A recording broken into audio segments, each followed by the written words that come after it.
called his mum Sweet Cheeks once. He called his mum Sweet Cheeks. No. LJ called his mum Sweet Apparently, Cheeks. LJ calls his mum Sweet Cheeks pretty often. Well, I was like, because I was in the car with him. We Okay. Oh yeah, we had COVID.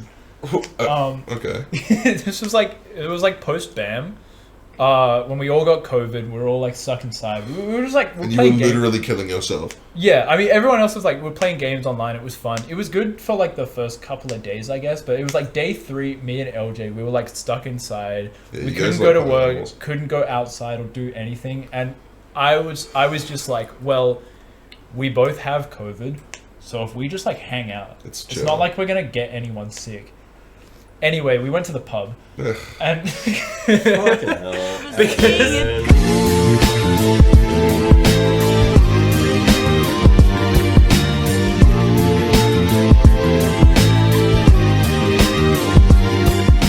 He's texting awesome. okay, Yeah. Who else would I be texting? yeah, that's true. You guys are pretty. You don't have any Are we friends. on? Yeah. How are we doing, fellas? God. I'm doing good, man. Declan, that includes you. How are you doing that? Yeah, I'm doing alright. You know. Well, what did you get up to today, man? I'm gonna be honest. Fuck, I hate those shades. Why? They look. I don't know. I think I That kind of is got bad. salsa. No, get rid of the fucking shades. You need to get rid of them now. We are indoors, and you're wearing. It's still bright outside. Okay. Even on the darkest nights, I keep the block hot. I keep it warm. Alright, I'll take them off. It's the least you could do. Come on. Yeah. I just dropped them on the floor. Welcome to the couch. Hi, Welcome to the guys. podcast. We're making this shit happen. We're on the Enigma potty with Yep. beers and. We got the honk. beers. We got Will and Declan Hi guys. and me. You already knew it. So how does this work? Are you the host? Is that what's happening? Yeah. I mean, it's my fucking apartment. Oh, fair Like, you enough. know. So if we say anything too controversial, we get kicked out of the apartment. If you say anything too controversial that's like really bad, I'll just cut it. Oh. There are no rules. Oh shit. The rules come in post. So. Okay, fair enough. Of course, there are rules. It's Okay, Aaron. so like, come on, boys. Put some respect on Aaron's name. He's a respectful member of the Smash community. We'll get TO of the year at fucking. Perth Yeah, Smash Awards. actually, that's the thing as well. This episode will be coming out after the Perth Smash Awards. Well, we want to start there and then tangent off. Like, want to start with thinking about the Perth Smash Awards, then we kind of just like go forever until we find something. Yeah. Do we worthwhile. actually have categories yet? No. So No, it's just like nothing's- we're speculating on that as well. Yeah, we're just speculating. Well, it's like you can look at the Vic ones. All right, so we're gonna start off. We're gonna talk about the fucking Perth Smash Awards because they've been announced this week. yeah, That's your little header for the intro of the segment. yeah. Well, That's you got to do them. yeah. Well, what I've if we consider like what happened last year, Yeah. I think off the top of my head, the categories they had like favorite player for any reason. Yeah. They had For any reason. Yeah, like just Okay. it was just vote. So like anyone sick that- cunt award basically. Yeah, pretty much. Fuck, that's Um, so based. I do think most people voted like within the context of the game. Yeah. And, Well, who like- won that? I don't remember. Unlucky. Well, it was a year ago. Yeah. I mean, we can pull it up later. Yeah, but like they had most improved player. They had one that was just called the GOAT Award, I think, which was The just GOAT the best Award. player. Okay, that makes sense. So I assume Tommy won that because I think it might have been fried rice.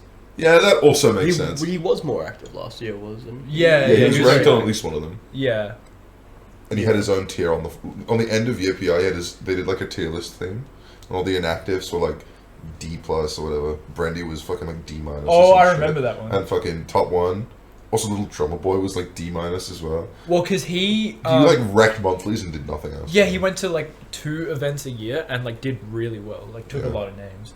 They didn't do inactives this year. I'm sorry, Little Drummer Boy. If you ever watch this, I'm fucking lucky, man. Like they really did you dirty on that. Yeah. They're fried dirty with no inactives as well. Just the best players not been There's on a too many ranking. inactives right now, especially for top players. There are a lot of A lot of A lot of them are just inactives. fucking retired. Like calling them inactive Yeah. is kind of fun. I mean, They're that's just true, retired. yeah. Like Tam is not inactive. That man Tam is is just retired, Tam bro. is He's no longer gone here. skis.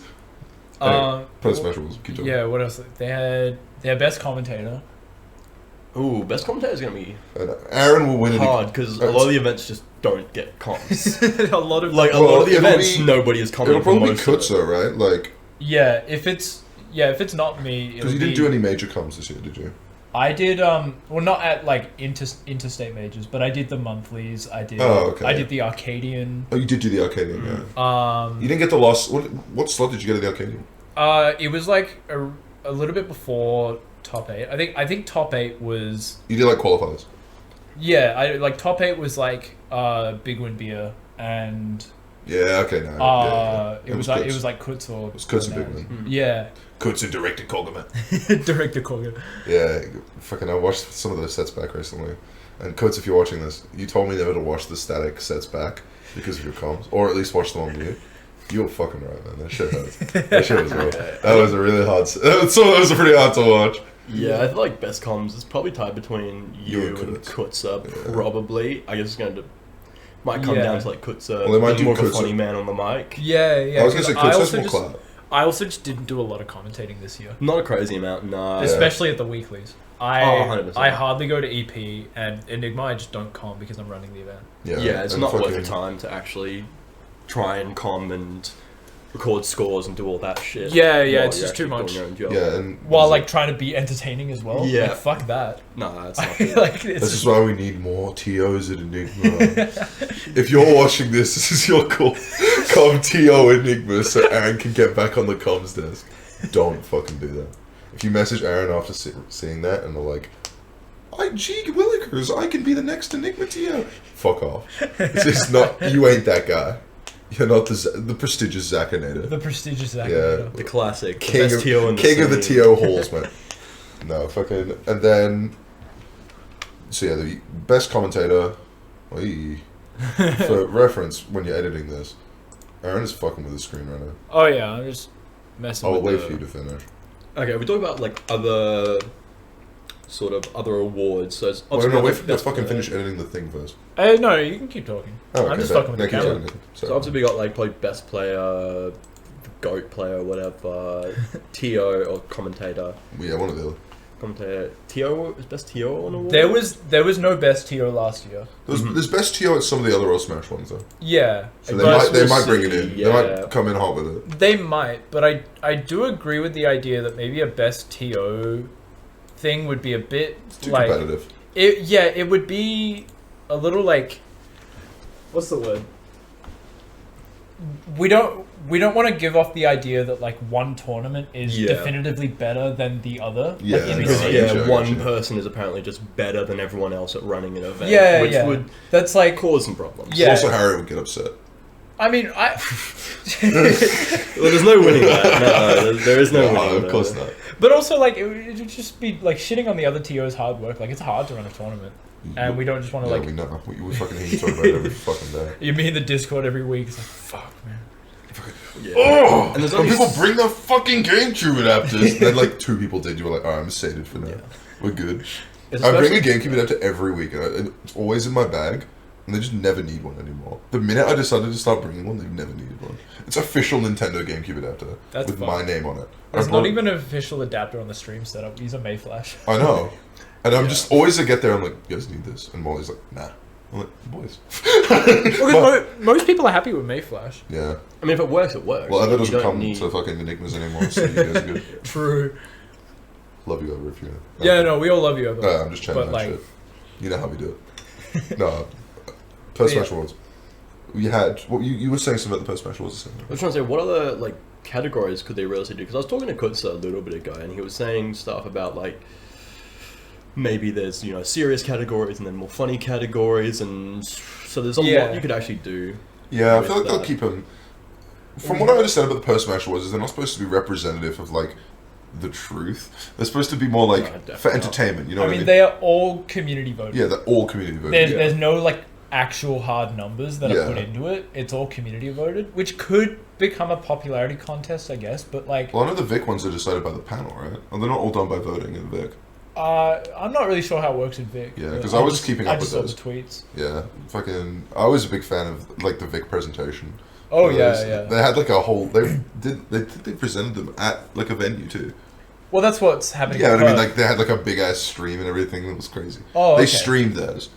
Yeah, no, I didn't watch it. We're not I don't think we're streaming this year. We didn't stream last year. Yeah, I've been told it's not being streamed. Yeah. Well, the reason why we do that is because we don't want someone to get too drunk and then say something like, and be broadcasted to the whole like Smash community. Yeah, so I'm glad there's no fucking Planet around. Yeah, and I do know a couple of the people who are going to be there are already going to be sloshed before the event begins. Wait, who?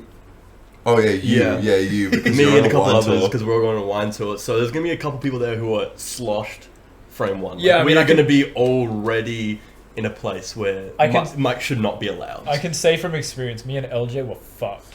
And he's going to be there. He's going to be back for that. So LJ, don't fuck it up. Well, it won't be streamed, so it's looking fine. at the camera. It right won't now. be streamed. LJ, So we'll be alright. Please. As long as it's not streamed, it'll be alright. He'll find a way. He'll find a way. He'll start streaming like Instagram Live or something, like saying slurs into the camera or whatever. And we're like, and we all have to be like, it's not an official stream. And then next minute, Stitchy's on the face of Oz Smash Twitter. Just, this man came to every major. He's fucking everywhere. He's everywhere. And because of the Stitchy effect that makes him impossible to punish for any action, everyone will just be like, that's our Stitchy. It's like a real thing as well. It's fun. 100% it's real. Yeah. Like, nobody else would get away with half the things that he gets away with just because he is so fucking funny about it. Ever has said to either me or like, I don't remember where she said this, but she said that like Stitchy could call me Sweet Cheeks, and I wouldn't give a fuck about it. Yeah, My he has that boyfriend doesn't effect. even call me she's Sweet the only He person. has that effect. Just like, I've always seen him go around and call people Sweet Cheeks. And I'm like, if I did that, it's like flirting with sexual harassment. Like, when he does it, it's like, oh, that's so sweet. And when I do it, it's like, oh, hey, Char. They call the Senate on me. First of all, because I'm uglier than LJ, but also, don't look at me. You like look back like, yeah, it's true. Like for a solid 5 seconds. Don't say things you don't want us to agree to it. Fuck me. My bad. He called his mum Sweet Cheeks once. He called his mum Sweet Cheeks. No. LJ called his mum Sweet Apparently, Cheeks. LJ calls his mom Sweet Cheeks pretty often. Well, I was like, because I was in the car with him. We Okay. Oh yeah, we had COVID. Okay. It was like post BAM. When we all got COVID, we were all like stuck inside. We were just like, And you were literally killing yourself. Yeah, I mean, everyone else was like, we're playing games online. It was fun. It was good for like the first couple of days, I guess. But it was like day 3, me and LJ, we were like stuck inside. Yeah, we you couldn't guys go to like work, animals. couldn't go outside or do anything. And I was just like, well, we both have COVID, so if we just like hang out, it's not like we're gonna get anyone sick. Anyway, we went to the pub, and Fucking hell. because I think because like with the masks on. we You just confessed to like a felony 5 months ago. because it was like because what happened was we were in the car and his mum was at the pub, and LJ was like, do you need someone to pick you up? And mum was like, yeah, maybe, I've had a few drinks. And so we're like on the way to the pub, and his mum calls back and she's like, oh, we've got home now. And LJ was like, all right, have a good night, Sweet Cheeks, and something like that. And so then that's South African now. That's so African. Derogatory. so Just for clarification. we're on the way, and LJ's like, should we just go get pints anyway? And I was like, yeah, fuck it, I need a drink. He's real for that. You are real for that. Like, He's real for committing a felony. He's real for that. that is the realest felony you could possibly commit. That and like throwing a brick at a cop at Pride. Did I do that one? Me and Gobby Girl Melina, we were talking about it. We were considering it. You were considering throwing a brick at? No, we used to, because we planned to go to Pride for like the entire year. Like the minute we met each other, we were basically just like, Pride, the Prangle, the Pride Angle. And it's like, she would never come to any events. I'm like, when am I gonna fucking see you again? It's been like 6 months. And she's like, yeah, true. Pride Angle. I'm like, okay. We go to Pride. We don't even go to the fucking parade. We just rock up to like Street Eats. Best place in the fucking country, swear to God. Yeah. Street Oh, Eats. okay, yeah. Literally around $6 pint. Shut the fuck up. $6 pints. I'm telling you, when you're POV, that shit is like fucking Mecca. That is like where all POV cunts go for their beers. Yeah. And cocktails too. They didn't cheap though. And we sat there for 2 hours, and Teehee was with us. And obviously Teehee does not drink. No. She's a non-drinker, so she Does gamble though. does gamble. When we tried to bring her to gamble at Adelaide, Her ID was fucking expired. Oh. So I was like, so obviously I'm like a PovCon going into Adelaide as well. So I'm like, Ginny, I need to get you on the pokies and all the I'm basically because she's a pokey wizard. I will give it up. Last time, like I took her to her first casino, which was in Melbourne actually at BAM. She won $100 off the pokies. That was after the pre-local too, right? Like the one of the pre-locals, the Pixel one where everyone was drinking. No, it was EBS because it was next door to the cast. Oh yeah. I didn't go to the cast of EBS, but Vine Green did. And he made like $1 gazillion. I've lost like combined total maybe like $200 at the cast. Really? I've just never went back. Damn, I've lost a lot more than that. I know. It's sad that I've only gone to the cast like maybe 3 times in my life. Oh, okay. I haven't been a lot. In total, I would have to say probably closer to around like $600-700.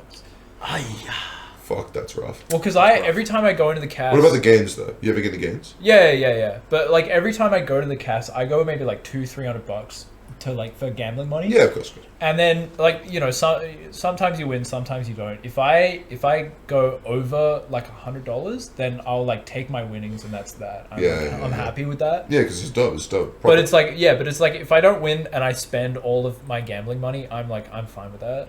Yeah, I mean like. That's what you have to do with the cast. What my dad used to do. I was like, Dad, are you a gambler? Because he would just be at the cast sometimes. Oh, okay. My dad never fucked with that. Right. Like, yeah, my dad's a pretty fucking sick cunt. And he would go to the cast with my mom as well. Yeah. And they would just spend a night at the Crown to, like, unwind, I guess. And every time I was like, how do you just not lose $1 gazillion at the cast? And he's like, listen to me, son. And he talks like me, so I don't even have to do a voice, really. He looks like me and he talks like me. And he says, look, Will, you come in with $50. This is what he'd do. $50. And I was like, 50? That's nothing, cunt. Yeah. Especially now in hindsight, at the time I was like, $50? Oh my god. And now I'm like, $50? but like there was an interim where I had money. I was like, $50 at the cast is fuck all. Yeah. And he was just like, consistently he would come out with like $200 profit. It was like the minute the $50 was gone, or he made any money, he would just leave. And I was like, you're a fucking wizard. And then I went to the cast and didn't do that. Yeah. Like the first time I went to the cast, I was like, all right, we got 200. I can afford a 200 loss.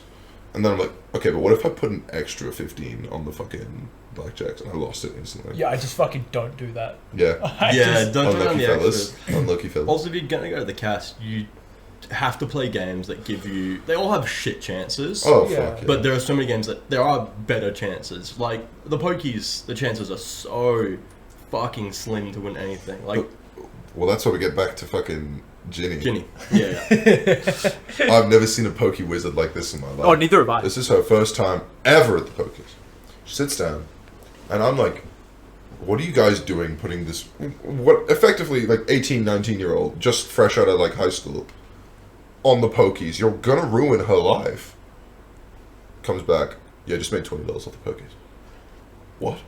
Yeah, and she was just like, yeah, I'm done. And I see the spirit of my father. Yeah. I see him there, and he's just like looking at Ginny, and he's like, you've done me proud. It was a different experience on the first... when I took her out. Yeah, because I'm talking about a different night too. Yeah, no, because like she was on the pokies in Melbourne. Repeat offender. Numerous times on the pokies. Well, it was like I was basically like, explaining things. I was like, so we have these card games. I like the card games. The roulette's over there, and this is pokies. I don't like pokies, but they're very simple. You press a button and the things happen. Yeah. And she was like, okay, I'll start with that because it's simple, it's easy. And I was like, okay, that's fair. Damn. And the learning curve on lock. And so we sit her down. Immediately, Barney, being the person of reason, is like, don't put her on the pokies. Why of fucking course not. That's what I was thinking. The last place to go is the fucking pokies. And so she's pressing the button, she's doing the thing, and then suddenly gets the feature. And everyone... Like instantly? Well, I don't remember how instantly. Of course you don't fucking remember. We were having it. Yeah. And so... pretty much every night. Like, it was different nights we're talking about. Both times we were fucked. Yeah. I mean, I was just fucked for that entire Melbourne trip. Oh, I know. But we'll get back onto that. Yeah, we'll get back to that. It's like... Declan's got some filling in to do on Melbourne. Oh, yeah. But she's like, she's playing it, she gets the feature, and then it's like, suddenly she gets like a really good feature, and is like, 100 and $20 or some shit. The lights are going off, the things are flashing, and she's like, I did it! I win! And Barney's like, oh. Because Barney just sees a child. And everybody sees a child. Yeah. She's so small. She's so... I had a moment of this recently. We were at Pride, and I was like, oh my god, hi May, glad to see you. Because I'm not calling her Ginny or Tiki outside of the Smash scene. Yeah. And I'm like, oh my god, May, good to see you. This is your first Pride Parade. This is so wonderful. And she's participating as a trans person now. And I was like, this is really big for you. We'll make this a great Pride. Because in my mind, kid, like 17, 18. And she's like, I'm 19. And I'm like, no way. No shot. So you could have been having pints the whole fucking time? I still see a 15-year-old. Right? I see, like, child. Yeah. And she's like, yeah, I turned 19 in August. And I was like, huh? Like... Yeah, no, I get what you mean. And she would have been 18 then, and 19 in Adelaide, and we're just like, is it really moral to let a kid on the pokies? She's a fucking adult. She can go on the fucking pokies. Yeah. No, but the thing about that, the thing that got me was Barney was like, why are you doing this? And she's like, look at the happy man. He's so happy. And points at this like Chinese dude on the pokies. Was he like, happy? Yeah, he was happy. She got the feature. Let's go then. Let's go. Well, that's the gambler's spirit. Yeah. Right there. See someone else happy on the pokies. Doing it for the boys. I'm gonna do it myself. I'm gonna win. I'm gonna win. And then you go down $400. Like, I'm gonna kill myself. Every fucking time, dude. I lost that much money and I was like, wait, this is a $2,000 trip now. I went into Melbourne and I was like, this is a $1,000 trip, tops. I went down 2,000. Look, I went into Melbourne with expecting it to be a $2,000 trip, and honestly, I was right. You were the only one who was fucking right. Well, because I like, you know... Well, this is for us, by the way. The ADS guys, I do not know how much they spent. Probably like $10. Like, I don't know what the fuck they were doing in their Airbnb. But like, because we... Because it was like $450 return for like flights. The accommodation was about the same price for like the 10 we got days. good prices on flights. Yeah. We got mad early because Yuki Joko was insistent. God bless you, Jackson. Yeah. We got mad good price on like the Airbnbs because we split it amongst 12 people. These guys are fucking crazy for that shit. That would have cost you fucking pennies among 12 people. Yeah, like for $400 for 10 days in like the central Melbourne city. Good. It was good. Yeah. We did kind of really pack into that apartment, but it was... Yeah, well, the saving grace was that Molly had people he was already seeing regularly, so we just have like a spare bed most of the time. Like, he wasn't in the fucking Airbnb as much as we were. Yeah, true. He was at like maybe 3 of the 7 odd nights we were there. How long were we there for? We were there for 10 days. Don't even get me fucking started, cunt. And also, Molly would like fucking switch between them. Sometimes he'd be in ours, and sometimes he'd be in the packed one. I'm like, why the fuck are you going down? Yeah, because there was like a room of 2 beds. There was like a queen bed, and then there was 2 couches, right?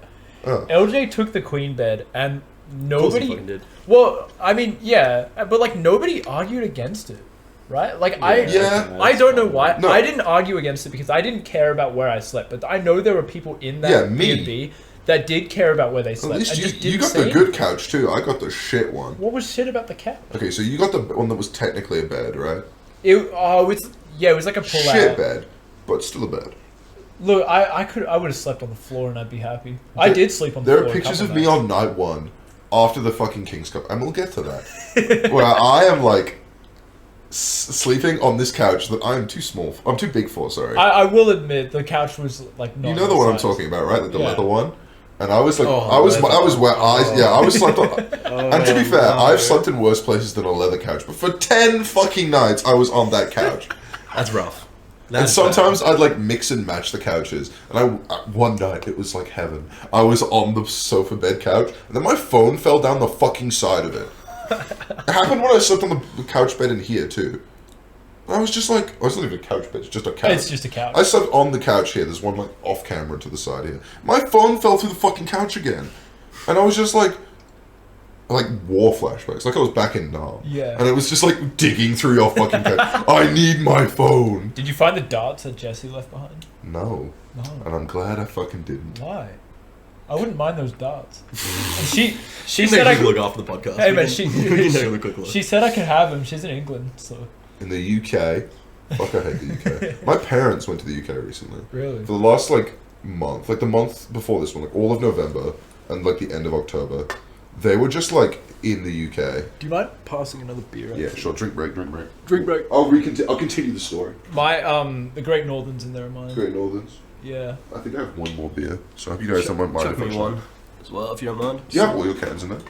Huh? Do you have all your cans? No, there are some in the fridge. Okay, Like in the kitchen. The other fridge. Yeah. For the record, we are slamming these out of a fucking Xbox fridge. You can't see it, but Wait, I don't have a fucking can opener. Oh, boys. Um, What is this? that's a nail clipper. Why the fuck's that here? Because I was cutting my nails. This is not a can opener. he's being This is fucking Where did cleanly. you put? I had a I bottle. must have had it opener. up there. Oh fuck. Sorry, fellas. I had a bottle opener on that table in deck in front of me. I don't think Lego Batman will work. We need to get back to casino talk because We'll get to the cast. We do have a Phantom Where did cast you story put as well. It should just be right The there. Gage Roads thing. I didn't have It that. was me, mate. Oh well, where did you put it? Put it up there. It should just be on the I top. don't got Yeah, fuck, bottles. it's literally right in front of you, cunt. So the blue side was blended. How many have you had? This is my. I don't know. This is my Third? second. I assume that's your second too. This is my third. Oh, okay. Bro, it's hitting. Hit me, mate. Oh, boys, yeah. As if it's like a hard thing to do at all. It's- Pretty sure these are twisties as well, so I could have just twisted it. I was just being a It is a twisty. Fuck. cunt. So, Worst podcast guest I've ever what fucking the seen. fuck, cunt? Alright, we won't talk about this. That's an off-stream discussion. And so, they were in the UK, and they come back. I've never seen a group of people more depressed in my entire life. And I'm like, this was a holiday. You guys are paying for this. Like, Yeah. full, like, 4-week holiday. My mom was there for 4 weeks. My dad was there for just a week. Because he knew he'd hate it. He went, they just got plastered every fucking day. And then the minute they weren't plastered, they saw the UK. And they were just like... I mean that's what I did in Melbourne. Except the minute I saw Melbourne, I was like, damn, this is a cool place. Yeah, I want to stay. Yeah. I want to stay so bad. Yeah, actually, this is actually a nice place. Usually- There Wait were a second. so many good bars in Melbourne. At the end of every major, I've been ready to go home, right?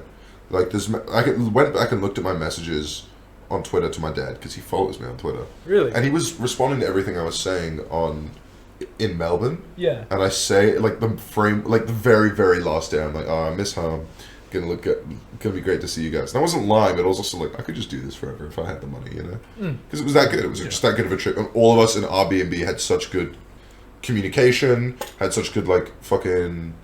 Like, our side of the Airbnb was just, like, it was godlike. All of us were happy all the fucking time. Yeah. Except Sher. But, sorry, brother. We gave you a beanie to make up for it. And so... And... Unlucky. It has a Splatoon pin on it. I bought that pin Oh, nice. for like $5. Hey man, pins are usually about $5-10. Yeah, it was from one of the shows they had at the venue. And Oh yeah. but I like Phantom. I love Phantom. Declan can attest that I very much like Phantom. We had a good time in Phantom. But by the end, like last day, we wake up at like 4. Like the Monday. We see one of my like non-Smash friends who's in Sydney. And I'm just like, afterwards, I need to go home. Like, I'm so fucking tired. And I am hammered and I have no money. I didn't have no money, but I was low on cash. And I was just like, yeah, we gotta go home. I didn't feel that in Melbourne at all. Yeah, Melbourne was a different fucking breed. That's what I'm saying. Big Cheese was great. But last day of Big Cheese, we were all fucking depressed. Like, not depressed, but like Just missing home. Not even missing home. We were just like, I think we're ready to go now. Oh yeah. Because we were only there for about 4 days and we got fucked around so much that by the time we were at the end of it, it was just like, yeah, we're good. Like, let's just go home, recoup our losses. Not recoup our losses, but like deal with what has happened after this. Yeah. And just like call it. We're good. I mean, I had like there was so much that happened in Melbourne to like reflect on in those days that I was like, damn, I did. Well, it was like a that. 10-day trip, like you said. Like, Phantom was like, for us, about 7 days, like straight. Like, just Yeah. actual 7 It was days. the whole week, yeah. Yeah, just a week. And then Big Cheese was 4 Yeah. days. Like, Thursday, Friday, Saturday, Sunday, Monday. We were gone on the Monday. Oh, no, we were gone on the Tuesday, so it was about 5 days. Yeah. So it went down each time. And I could tell Melbourne was the right length for the first one. Because it meant that we could get the most of it, and we could do it as, like, tourists as well. Because we were basically alcoholic tourists. Yeah. It was great. Yeah, I mean, like, when it comes to, like, the time frame of the holidays, I mean, it probably affects, like, obviously being at the first major, you probably felt like the longest time was best because it was just experiencing it for the first time. Oh, yeah. And you're enjoying it, but once you kind of have into already done a major and you keep going back, suddenly it's like, oh, they're all different majors. Sure, they all have their own things, but it's all the vibe's kind of like the same, yeah. It's all the same, but you've already kind of experienced. So now you're not like, Yeah. I want to milk every last day. You're kind of like, I do it, enjoy it, and now it's time to go back. Yeah. Now it's time to get home. Well, Phantom was your first one. Yeah. How did you feel about that? Like, Yeah, it was good. Because, first of all, you literally did not play Smash. You'd never been to a Smash tournament before. No, I have been. Have you? Before, Only yeah, for like two, I came right? into the locals. No, even Only like a couple though, right? Like, a few weeks. Because I was trying to get you to go to Phantom for a bit, because I was like, well, I just want to go somewhere with Declan, because me, Declan, know each other for fucking forever. Yeah. And I was like, it would be great to go to Sydney with Declan, and we had a free space. So I was like, Declan, you're coming with, and he was like, yeah, but it's for Smash. So, and obviously Declan didn't really play Smash. And then he started coming to the locals, and I was like, oh, angle? And then, like, he'd only been to a couple, and then we were like, you're coming with us. Yeah, like, well... So he didn't know the scene, he didn't know anyone in the scene, he barely knew the people he was in the Air fucking B&B with. No, I mean, he knew the Airbnb. Well, he knew us, but it was like... I knew him from the Airbnb, because But you didn't know the Smash side of it, you know what I mean? I'd been to probably about, like, 4, 5, 6 No, only locals Enigmas, right? before Phantom. And you'd known other Smash players. He knew like, everyone in outside Airbnb, of but he didn't know us as Smash. Smashers, you know what I mean? Obviously that was a nice little topic that you're right, being Yeah. non-Smash massive. Yeah, I mean, I've Look at obviously... that segue from me, boys. Ooh. Yeah, so obviously I've known Will for a very long time. So, I mean, it's been over 10 years now. Well, I moved Well, you went here... to primary school together. Yeah. I moved that was here in year 2012. 6. You were in year 6, I believe. Yeah, and you were the first person I really became friends with, and I moved to Australia from the UK when I was about... I would have been about 11, 10, and that was 2012. Yeah. It's been about 10 years. So it was about year 6. So obviously I've known Will for a very long time. It was year 4, actually. Was it year 4? Yeah. No, But it wasn't. End of year 4. No, it couldn't have been. Or it was end of year 5, one or the other. It wasn't year 6. It was 5. Yeah, it was 5. 5 at earliest. 4 or 5. Couldn't be 4, no. Yeah. But It was one or the other. obviously, yeah, I've known Will for a very long time. And then you just randomly, kind of out of the blue, started going to Smash tournaments. Obviously, we had played Smash as Read my friends. article about it. It was fantastic. We played Smash 4 a lot together. Yeah. Like, we had a friend group, and I would bring my Wii U to shit. Because Yeah. we, like... We used to bring our 3DSs to school, We play Smash. and we would play Smash at recess. Fucking Yeah, godlike. fucking hell, don't even talk about that. But yeah, we played a lot of Smash 4, just with some friends, and then Ultimate came out, and we played that a little bit, but by the time Ultimate came out... It was like the end of high school. End of high school, everyone Yeah. was doing their own things, and eventually, you know, your friend groups kind of do their own things, so we stopped playing. I had just fucked off the face of the earth. Yeah, we didn't know where the fuck you were. Yeah, but like me and Will, we stopped playing Smash, all that, and it was only until... Well, like, I still played Smash. Like, the Sort thing of, that people, yeah. like, who talk to me now is like, you've only been playing for 1 year. Well, because people only see you in a Yeah, competitive... they've seen the competitive. But, like, context. the truth is, I played it from launch, and I was like... I wasn't like a competitive scene follower, but I, like, still played the game. Like, I would still go on Very Wi-Fi and casually, stuff. Like, like. casual. Not even casual. Like, I'd play competitive also on Wi-Fi and stuff. Yeah. And I'd, like, host little mini tournaments with all my friends. Like, But- baby stuff. Yeah, and then, what was it, late 2021, right? You started going to tournaments. It was yesterday, a year ago. So, November 28, 2021. So very, Sunday. very late last year, you started playing Smash, and Yeah. then you kept telling me about it, and I was always kind of like, good I for don't you. know, I'm not really into Smash, all of that, and obviously, knowing about the Smash scene from you, and also other friends I've known for a very long time, like Thought it was Jack. shady. Jack and Lucas, you know, Turn Up and Lone Zen, known them for a few years as well. So I heard all the bad things that happened Yeah. years ago.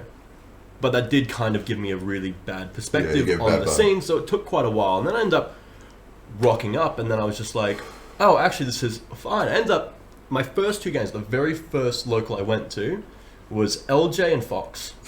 What a Really? combo. They were the first 2 people I played, ever. LJ was my first ever opponent. Yeah, so the first guys I played, and now, these few months later, hanging out with them, got to know them very, very well, all of that. But yeah, I feel like, as someone who's not really a Smasher, I don't play the game very competitively. I Yeah. rock up. It's more just to see friends.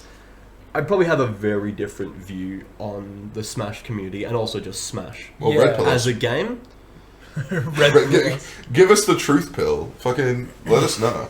What is it to you? Because I will explain what it is to me. Yeah. I'm sure Aaron will as well. Like, we can do like a group discussion or whatever. Yeah, well, I would say probably for me, obviously right when I started playing Smash was kind of thing, it was a little bit after high school, about a year and a bit after high school, not super long. At that point, I wasn't really doing much myself. I was just kind of working, going home, that was about it. So then when I started coming to Smash toys and I got to know a lot of the really good people there, obviously people have already known and also got to know others, it became more of just a social thing. Yeah. I'm still not particularly invested in Smash. I rock up all the time. We'll change it. But it's more just to hang out with friends. And then obviously you get to meet a lot of the good people, like the top players. And I feel like if I was just a new person coming in without already knowing top players, it would have been very different. Yeah. You know, I wouldn't be hanging out with your Tommy and your Kutzes constantly, like all the time. You know, we're going out for drinks and all that and just kind of hanging out. Yeah, I know. If I wasn't already kind of introduced to the scene. You got like a lot of, what's the right way of saying it? You got like a lot of easy access ways into like these social spaces because you knew the right, not even that you knew the right people, you'd been friends with a lot of them for a while. Yeah. Well, so you just came in. Obviously you as, you know, around that top 10, and then you have Jack and Lucas top 5. Like, So like I've already got consistent to know high level players. Consistent high level players, and I was already friends with them for years, and I can just kind of slot myself right in and be like. And you came in at the time post Melbourne, where a lot of effort I say like in a vague way, but like a lot of goodwill was built towards each other in that time. Like post Melbourne into Phantom into fucking Adelaide, and then the locals in between. Like a lot of people like to say now that fucking Perth Smash is dying, but in that period, that was like so much goodwill was built towards people who hadn't otherwise talked in such a long time. That was a thing that we talked about it in Melbourne too. We were like, this is the future. Yeah, where we're all homies.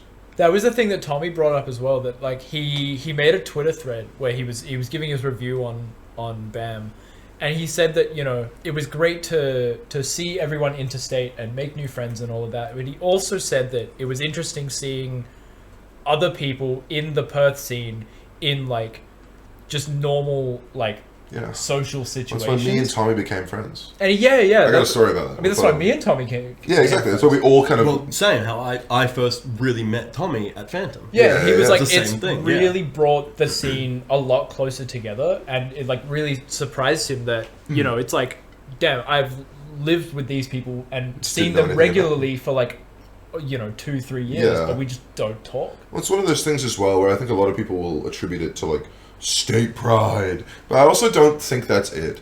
Like, I feel like it's a very cop-out answer to say state pride, but it's not that. It's that we all kind of saw each other as people for a bit. We realized, wait a minute, we actually like these people. Yeah. Like, not just as smashers. Obviously, we all, like, players have a lot of respect for each other most of the time. Fingers crossed. I know Kazuya plays talking about respect on the setups, boys. Sorry, my bad. But like there's a level of respect in the game, but then out of the game, like we didn't really know each other. Yeah. And then once we knew each other outside the game, it was like, oh, we just really like each other. Like, we're good friends.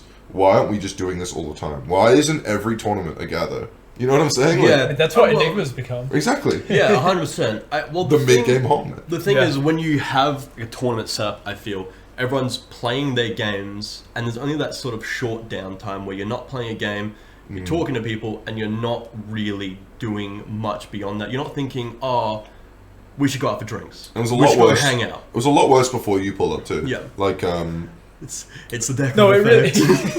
But it was though. Yeah. Yeah. But like before, like a lot of the majors, because I was only like a kind of notable player back then before Melbourne. Yeah. And it was like I came as a 2-tour to Melbourne, and I remember vividly like the last couple tournaments I went to, because they were like the Jordan fucking Captain Falcon, and then like whenever fucked with me in Grands and told me to fuck off.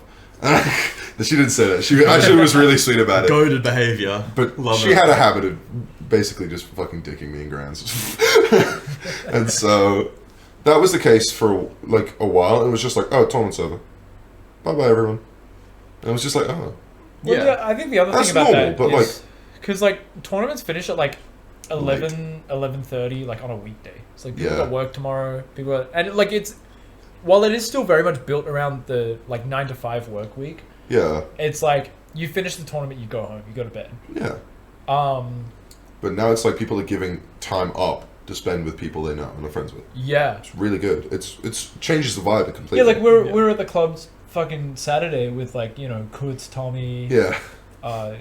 Yeah, Lucas was there. Fuck, Lucas was Was there. Jack there? No, he he wasn't. wasn't, No. no. Fuck you, I faded. No, out. he was at Fox's place. No, he wasn't at Fox's place. Oh no, he was going to go to Fox's place Yeah. if we went, but no, he was just. Oh, at that's home. right. Yeah. But then we didn't have gone. No, to that's what I Fox's thought because place. he was talking about it Yeah. last night. Fuck, I hammered though. That was my second one. Yeah, though. well, 100% the majors fixed the problem. 'Cause, I mean, was BAM the first major back after COVID? Yeah, it was the Pretty first much, one yeah. after COVID. There were some smaller Yeah. ones, like regionals and stuff. Like there was the Queensland Randbat that had like South Australians, Queensland. Yeah, but not like you can actual. drive to that. Yeah, that's what I mean. Is in like that was a major. Like it was not a major, but it was like one of the first out of state. Like COVID's gone now, Yeah. guys. Yeah.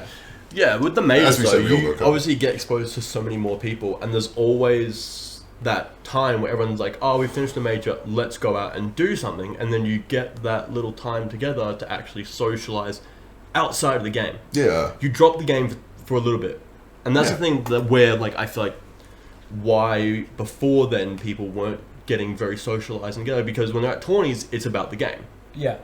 and a lot of the time that between players who didn't get to know each other personally, that was the common interest.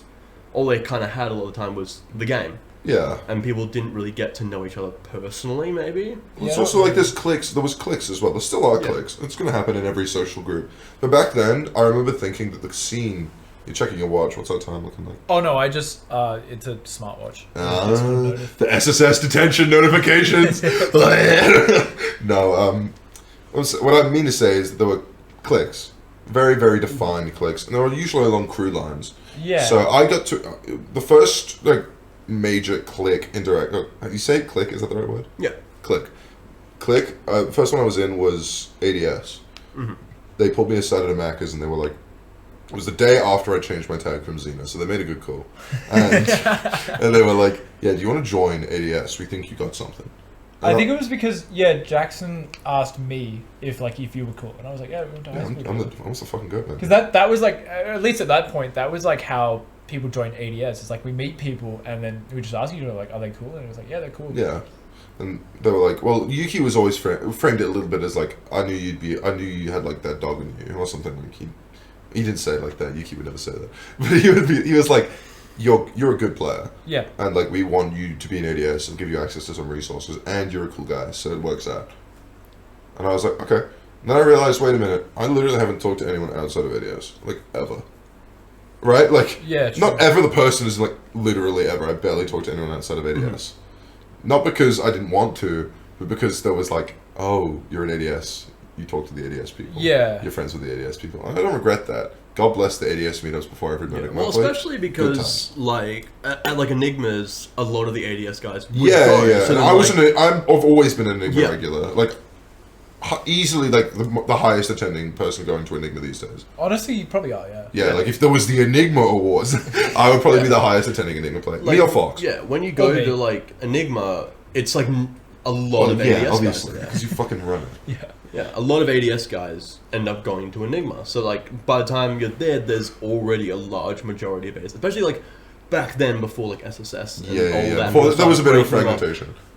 There was most of them seemed to be ADS, at least from my memory. Well, a lot of them live either like north of the river or like around that kind of like central Perth. Yeah. Yeah, so it's not like a huge waste of time for them to come over, you know what I mean? It's Yeah, like, yeah. oh, it's a 20-minute drive. Or like for me, it's about like 30 minutes on the bus. There are a few of them that live far away. Like Like Jack and Tommy come every time and they live like yeah. close to the south. Ginny lives south, but She gets drops off. yeah, she would always go with Hoodwink because Hoodwink was TOing and they live in the same suburb. Yeah, So- and like Molly lives like 7 gazillion years away, but they just got that dog in Molly them. lives in bumfuck nowhere. Yeah. and he's also Actually, TO. just bumfuck. Like It's I like- don't know how the fuck Molly Molly just- does anything. Molly just loves this shit, I swear to God. I mean, like I'll give it up. He's got a nice house, but fuck, it's far. Yeah, it is really fun. Like, I went to his house like maybe. I remember, yeah, there was like, he came into the voice chat and you were there and I was like, Yeah, I was just like in the background like, webcam, and everyone's like, "What the fuck?" But yeah, I went to his house and I was thinking to myself, like, the last time I've been to this area was like 3 years ago. Where was it? Is it It's further out than Pinjarra? It's like past Midland. It's east. Oh, right, east. Fuck. Yeah, and like, there's something about like inland Western Australia that just has that kind of feeling to it, like that kind of vibe. I don't know what it is. I know what you mean, and I mean it in like, I don't know if you mean derogatory. No, But not shady. really. I would say like it feels like I've gone back 20 years. And I don't necessarily mean that derogatory. I mean it derogatory and that's kind of shady. Like every time I've gone down that far many times. Yeah. And it always feels like this is nice. There's a little retro vibe to it. But it's also like this feels kind of weird. Yeah. Like I'm so far away from civilization but not really at the same time. Like I lived in Especially because I'm like I'm a shut-in nerd too. So. There was a suburb. It was a little. I think it was called Greenwich. Yeah, like but the thing you're saying, Will, about like the different feeling is there's a lot of older housing, and it's a very older area as well. Well, I used to say it reminded me of the UK because if you've ever been to the UK, Perth is a pretty new city. Like the city as we know it is probably only like it's not like 30, 40 odd years old, right? Tops 50. Like it's not very old compared to like the right? rest of the world. It's like when I was in the UK, because I have gone back since I moved here, I was shocked because some of those buildings older than the fucking Union of the Australian States. Mm-hmm. Like the house I lived in when I was in the UK was in the countryside, over 500 years old. Easy over 500 years old. Might have been Glen Forest. Glen Forest? I don't know. I don't even know what the fuck that is. Yeah, well, I lived Greenmount? Fuck. It's somewhere a little bit past Midland. I lived there for like a week, and it was the most insane week of my fucking life. Really? Honestly. Well, we'll get to that. That sounds pretty fucked. I got some good stories. Declan, finish your little bit on what yeah, it's like for keep you going, in Smash. Way, but... Sorry, what? Because we were doing the talking pillow. Wait. Let me do this bit real quick. I'm gonna get the talking Keanu Reeves pillow. The what? Trust. You're gonna fucking fuck with this. This? Okay. Catch. What was I talking about? What you were talking about your experience in Smash. You'd give it a little wrap up. It's Johnny Silver. Yeah, he's our little talking pillar. I mean, yeah, so... Talking Johnny, man. I guess, yeah, like... it's very different coming into the scene. Obviously, I had a lot of bias coming to the scene because of a... not so great history. I won't get into that. And we don't really talk about it. And me and Declan used to talk about it when we would like drink together. Pretty much all we would do in 2021, like our interactions with each other were just drinking and chatting shit. Yeah. Mm-hmm. And one of the things we'd talk about was we'd hear things from like Lucas, because we talked to him. I talked to him sometimes, and Declan talked to him pretty regularly. We used to play Halo together a lot. And that's based. Halo 3 and Fuck Reach, and we would just play that shit. That was like the majority of my social interaction. And like we'd hear shit about Smash, and we'd be like, damn, that sounds fucked up. Sounds fucked It was up. not in a good place. There was a lot of bad things. And so, obviously, especially the people around me, it kind of made like kind of an echo chamber where I just kept hearing the same things, never heard the positives. So when I kind of came in, I already had a very bad mindset going into the scene. Yeah. Even hearing that it had gotten better because of all of the stuff pretty people bad did, shit that happened previously. Yeah. So, there's a lot of effort put into making it better. Yeah. Like, that's really important to say. A whole ass coup. Yeah, like... A lot got changed. Yeah, people put in a lot of work into making the scene a considerably better place for everyone involved. Yes, it got a million times better. 100% is. It got better.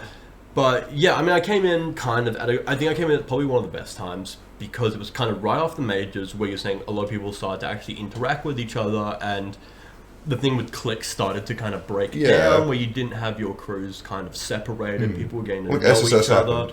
Yeah. Yeah, and then just kind of, especially going to my first major pretty soon after I started playing the game because... Does wonders. By the way, the only reason I went to the major is because LJ couldn't go. And a spot opened up. Yeah. And I was insistent that you take it. Because LJ just basically said, I can't make it. I don't remember what his reason was, but he's like, I can't go. There was like organization issues because we were like, oh, let's get Tam in. And Tam was like, we can't really. And obviously Tam was on his way out then. Yeah. So we were like, okay, no Tam. And then we were like, okay, we book a thing. And then we were like, oh wait, Tyler was like, well, we can't fit anyone else in unless they sleep in like a bathtub or something. And then we were like, wait, you're fucking stupid. Yes, we can. And then LJ, by that point, it was too late for him to book anything because we'd fucked him around too much. Like, we basically said, you can't come now, you can't. You can, you can't. And he was just like, fuck it, we'll just go to Big Cheese instead. Yeah. And so, then I was like, so we have a space, Declan, and you are not like me. You have money. So, get in here. And he was like, and he was dead, like, hesitant, and then he did it. And we were like, what? like, dumb. I didn't, at that point, like, I care more about Smash now than I did back then. Not by like a huge margin, but like, at that point, it was more just a holiday. And the good thing is I knew everybody in the Airbnb by that point. Because I've already known... That was the kicker too, yeah. I've already known Ryan, Tyler, Jack, and Lucas, and you for years. So I was like, oh, okay, this will be fine going on a holiday. So I just end up just kind of saying, fuck it, we go. And then also we had the whole thing with... Tam and LJ was suddenly kind of like, oh, we actually might be able to come. Will they want their situation? And then we're kind of like, but we don't really have the space, but we do. But then some people disagreeing, and it became a whole thing. But eventually, I kind of just rock up. I go to the major, somehow go 1-2, by the way. Yeah, how the fuck I did that? Because you farmed the only person that, like, you made a friend. Yeah, Bonsai. And then you, like, got them round 1 losers and farmed them. Yeah, so... Arsehole. Yeah, so it was Bonsai, which If actually... Bonsai ever sees this, by the way, I love your work, Bonsai. Bonsai's actually been doing pretty well recently. Yeah, I know, I saw him on Twitter. Bonsai's actually, like, gotten... Looks like pretty good. But yeah, like, they were also brand new to the scene pretty much. They had known, like, top players when we were talking to them. Like, they'd already known top players. Because that's their home state too, Sydney, right? Yeah. So they kind of got just a bit of an intro into it, sort of thing. So we end up just like, we met at all of like the pre-locals and we ended up just kind of chatting and all that. And then eventually, I got them and thing. We were both pretty like similar skill. Like it was close games. We were both new. So there was no one who was like, I hadn't been there for like 5 months and I just shit on a new player. Like we were like, we were both new. So, but yes, like I was saying, somehow went 1-2, all that. It was a great experience. It was more just like, I was hanging out with my friends. Another fucking moth. Damn, you're popular with the moths, eh? There have been so many moths in this fucking apartment. Because your gamer lights, man. It's not coming in. It's, we can't get it. How many beers are left in the mini fridge? I don't know. Can I take one? If you want. Yeah, I don't want to steal your shit, you know what I'm saying? Yeah, you can take one if you want. I bet. Alright, so we'll continue. Keep that in the fucking file. Yeah, so basically rock up the Phantom, we do all that, we go 1-2, I go 1-2, and then I end up like, There's one of each, they're going to have to be restocked. Yeah, okay. That was also when I first met Tommy and Kutza, and Chef as well. I remember the day we rocked up, we actually met up with Chef, remember? Oh, yeah. We were waiting at a cafe because we had to wait for like 6-7 hours to get into our Airbnb after arriving at like 6 in the morning. And obviously Chef rocks up. I didn't really talk to Chef that whole lot because I was kind of just like... Who the fuck's this guy? I don't know who the fuck you are. I'm kind of tired and I'm just kind of like... Yeah, we just got off the flight. I was like, that's rough. Hey, how you going? It was like us and Bam. You know, all that. But then eventually, it was after... I think it was after the second day of Phantom, we all went out to the after party. We got sloshed. It was rough. I mean, that's the after party vibe. Oh yeah, I got so many free drinks for the fucking Steve chance. It was good. I started talking to a lot of players. To be honest, I couldn't remember their names. I'm already bad with names to begin with. Yeah, I wrote about it sloshed. In the piece I wrote. I was like, does Declan even know who Mast is? And he did a shoey with it. No, I didn't do the shoey. I watched them doing the shoey. I didn't do the actual shoey. I rocked up while they were doing the shoey. But like, I met a lot of people. I'll have to do it. I'll have to issue Who was it? It was one of the TOs of one of the preloads. The one that was like way out of our way. Cloudy, yeah. Cloudy, yeah. So he was at the after party. We had a bit of a chat. He was really nice. Love that guy. He said he loved my drips. He's in Perth soon, you know. Really? Yeah. He's December the 1st. Cloudy's in town. By the time this is out, he'll already be here. No, he'll be gone. December 1st is like 2 days away. No, but he'll be gone already because he's only here till like the 10th. Yeah. Okay. But yeah, I had a talk with him at the bar. He was saying he loved my drips. I was like, we like that. There's so many other players I talked to, but like I'm struggling to remember their names, obviously. But then we ended up going to the cast because we got sloshed. We ended up making our way to the cast. So we knew that Tommy, Kutza, Chef, Jix went, Cloudy, I think it was 1 or 2 other people. Yeah. I can't remember. We all ended up going to the cast. So it was me, Will, and Jack. Yeah, ton of. Obviously, Lucas, Tyler, they went home early because they were very tired. And Lucas could not hold alcohol that week at all. No, he had some. Yeah, going he had on some with kind him. of issue. He had some like actual health stuff that was going on. So Yeah. when he had alcohol, he got very sick very quickly. Oh, we end that's up rough. going to the cast. Worst time and you could get that too. Yeah. It's so funny. We go to the cast. We're all slosh, by the way. It's Me, fucking Jack, funny. and Will.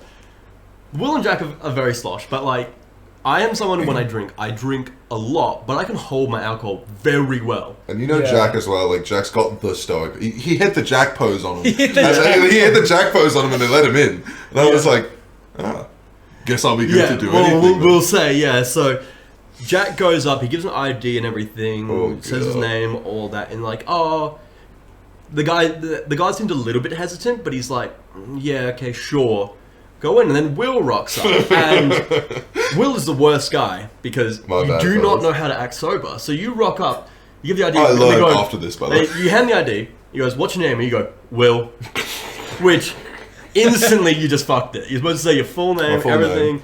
But then they asked how many drinks you had, and you said 4, which means you've had at least 8. You double it. So you kind of fucked up there. So then they go, nah, you're too drunk, you can't get let in. And then he looks back at Jack and goes, oh, after getting a second look at you, you also look pretty shit-faced. You can't come in as well. The thing is, I came a little bit later because I was going out to get cash. I don't know if you guys already had it out or you were going to get cash out, but I stopped at an ATM to get cash You out. either went in before us. No, or- it was after, but After. I had stopped by an ATM. I think you guys were going in without taking cash out, and then you were going Yeah. to come out and get cash, but like, Right. I got cash out, so I came a bit later, so I don't think the guy thought I was part of the same group or No, you something. mustn't have. But I give my ID, all that, and like, oh, let it in. The funniest part about it is, I remember I had like double what you guys Yeah, had. you were like gone. I had Like, at least 12 drinks. Yeah, you were fucked. So like, I was very shit-faced. Like the But minute then- you pulled down the act for the fucking guards, you were like, bleh. I was Yeah. like, ugh. But yeah, we get let in. I go up, and there's Tommy, Kutzer, Chev, Cloudy, Jix, and all that. And I was like, let's fucking go. So You I just got yeah, instant clout because instantly you had a good rock on. fit, and you were the one who got into the cast. Yeah. Yeah, but it was so funny because I had never met Kutz before that point. I think I met him once or like in passing, and I was like, He still doesn't go to like that. He goes to EP pretty consistently. yeah, but I not saw that him many. one of the times. I think it was after the first day of Phantom. We went to a bar. Yeah, Like, this this you was came the with after me. party, and I had a quick chat with Kutza, but nothing major. But then I like we rock up, and it's like the blackjack, and I'm like, oh, Kutza, I've actually not played blackjack. What the fuck do I do? So I have Kutza there, like on my shoulder, basically coaching Yeah. me through, and then I lose so much fucking money. Of course you fucking I did. put 100 in. It's your first table, mate. Of course you did. I put 100 in, but I had me and Kutza, we were working together. I got the hang of it like after like one hand, and I was like, oh, this makes sense. Bam, I put 100 in, went down 80, and I was like, I'm gonna fucking blow this place up. Like I am getting, and it was rough because I had good hands. I was getting 18, 19, Damn, so you 20 just fumbled. every fucking hand basically. Like I was getting good, and I And got the dealer's like 21. stitched. 21. I got 20s and 21s from the dealer constantly. It was so bad. The dealer kept looking at me and like shaking his head, like he was like he was felt like, bad. He yeah. felt bad because I was getting good hands. What the fuck? And I There go, are some good dealers like that. They Yeah. know that like it's just They know you're that's fucking. the They game. know they're fucking you around. he was good, but basically, I decided to move to another table, and that's when all those guys like decided to go back. You know, Kutza, Tommy, and all that. They were like, "Oh yeah, we're done tonight." But I'm like, I've got 100 left. I'll just play it out because I'm still very drunk. I don't Might really as want to well. go home. Yeah. End up going up like 40. So I was like, and then I end up playing one, two of my hands, go down. I break even. I'm like, time to just go home. Yeah. Run with It's it. fine. It bro. was like 5:30 in the morning, so I was like, Yeah. I'll just go home. And then I forgot to mention this earlier, but when you and Jack got turned away at the door, we had 2 keys for the for Airbnb because the I forgot Airbnb about this. I forgot about the this. Airbnb was basically in like a hotel and stuff. You Like, did people not would tell buy me about this. yeah. People would Somehow this part of the story always goes missing. I don't know why that is. But So basically, it's like in a hotel, but like the top floors, all the different like rooms now are owned by people and rented out, Yeah. like, leased out in Airbnb. So we had 2 keys. Obviously, since Tyler and Lucas went home early, they had Yeah. 1 key, and I made sure to tell Wells like, "Hey, look, here's the key." Because I had it on me because I was one of the people who always kept the key because I was always the one who kind of. Oh, that was me in Melbourne. Yeah. yeah, I it was- was you I and was- Stinja in Melbourne. I was always one of the guys who was like, I tried to make the plans as much as I could, and I was like, I'll hold the key because I know I can trust myself with it. Yeah. So I give it to Will and I'm like, hey, please leave it at the door because I need to get back in. And Will's like, yeah, don't worry. They go for their... I think, did you walk back to the Airbnb? We walked back, I got a sausage roll. And Yeah. I think Jack got something as well. And we talked about shit, and he was just like, probably trying not to rip my head off the entire time. Because I just fucked his night. Yeah. And we get home, and it's like, alright, I'm passing out. See you guys. And then I was like, wait a minute, am I forgetting something? It's like that meme where it's like, if it's not important... Don't leave the stove on. Like, No, it's like... Oh, it's like a 4-panel image. It's like, I think I'm forgetting something. And he's like, if you forgot it, it's not important. And it's like, yeah, you're right. And then it's just like Declan out in the cold. That's what happened. Yeah, you didn't leave the key at the door. So I get back. It's probably about 6 a.m. by the time I get back to the Airbnb. Yeah. And I go to the desk and I'm like, hey, did anyone leave a key for me? And this is the room number and all that. They go, no key here. And instantly I'm just like, fuck. My bad. My whole night. Both me and Jack forgot to. Fucked. So I have to try and call the room. You call Lucas. I have to call the room. I call all of you guys. None of you guys wake up. And I go to like, this is like after 20 minutes of trying to call. And I go, can you guys just like let me up to the room? And I'll just knock on the door. And they're like, yeah, sure. So they end up letting me up. And I'm standing there for at least 10 minutes knocking on the door. This is how fucked. At least fucking 10 minutes. And you know who answered the door? Lucas, the one who went home early because he said specifically, hey guys, when you come back, please try not to wake me. I'm really fucking tired. Yeah. So he's the one who has to answer the door and let me in. And I'm sitting there apologizing to Lucas. And I'm like, I'm going to fucking kill those two cunts that are sleeping. I'm going to put a pillow over one of their faces. It's like now I feel like I just woke up. Yeah, now I just fucked up Lucas's day, Yeah. his sleep, because they didn't leave the fucking key. But anyway, besides the point, you fucked me up. The cast was good though. I made my money. Cass was good. Cast was solid. Cass is Yeah, good. I'm sure it fucking was, eh? Someone fucking pass around the talking Johnny, man. I'm not using a fucking talking Johnny. Ain't no way you just ruined that guy's plushie like that. The plushie will be fine. He'll be right. Have you ever watched Toy Story? It's probably fucked up now. I don't think he's coming alive and fucking. I did just kill I a don't know. baby doll just to yesterday, like fucking so- around. Yeah, he did like kill a baby doll yesterday. He like burnt it alive. Oh yeah, Like, that went to Twitter. Oh yeah, Yeah, that was like I frame saw one that. on Twitter. I woke up this morning and I saw it. I was like, It's so funny. it's such My a good Twitter video. It's Like, so slams funny. it. Follow Enigma events on Twitter. And I don't know why I said it like that. We fucking said for Declan, what is Smash to you now? What is You've been- Smash You've to been in the me? game for like a while now, longer than both of us. Well, combined. obviously, for you have a very different perspective. You're a guy who doesn't really play Smash all Yeah. that much. At the You first don't- one I went to, like a year ago, you were like, "Yeah, I hate this shit." I was like, "Oh, Yeah, you don't was play the it, game. You've expressed disdain for the game multiple times, but you are a very consistent week to week TO So my of one of the more He does it for the popular clout. events. so in the my week. my character arc was character arc, bro." yeah. It's a fucking arc. Watch Attack on Titan once. I started the game, like I came into the scene and I'm like, I want to get really good at this game. I like this game. It's really fun, and like, cause I've been playing Smash for like my whole life, like casually, of course, right? As everyone has. Yeah. We play with the kids down the street, fucking 3DS at recess, whatever. And I get into the scene Simpler time. and I'm like, I wanna get really good at this game, and so I go to tournaments. I start meeting people. I went to a couple of stratagems actually, Oh fuck. like way back when. But then I Strategy is started. something I hear in the whispers of dark alleyways, man. But then I started TAFE and I just like didn't have time Yeah. to. I didn't have the time that I wanted to commit, so I stopped going to events because I started doing TAFE and like a whole bunch of other shit, and then Stratagem closes down and EP is the big one now. Yeah. And so I go to EP because I'd like been there before in the Yeah, past. yeah, why Like not? yeah.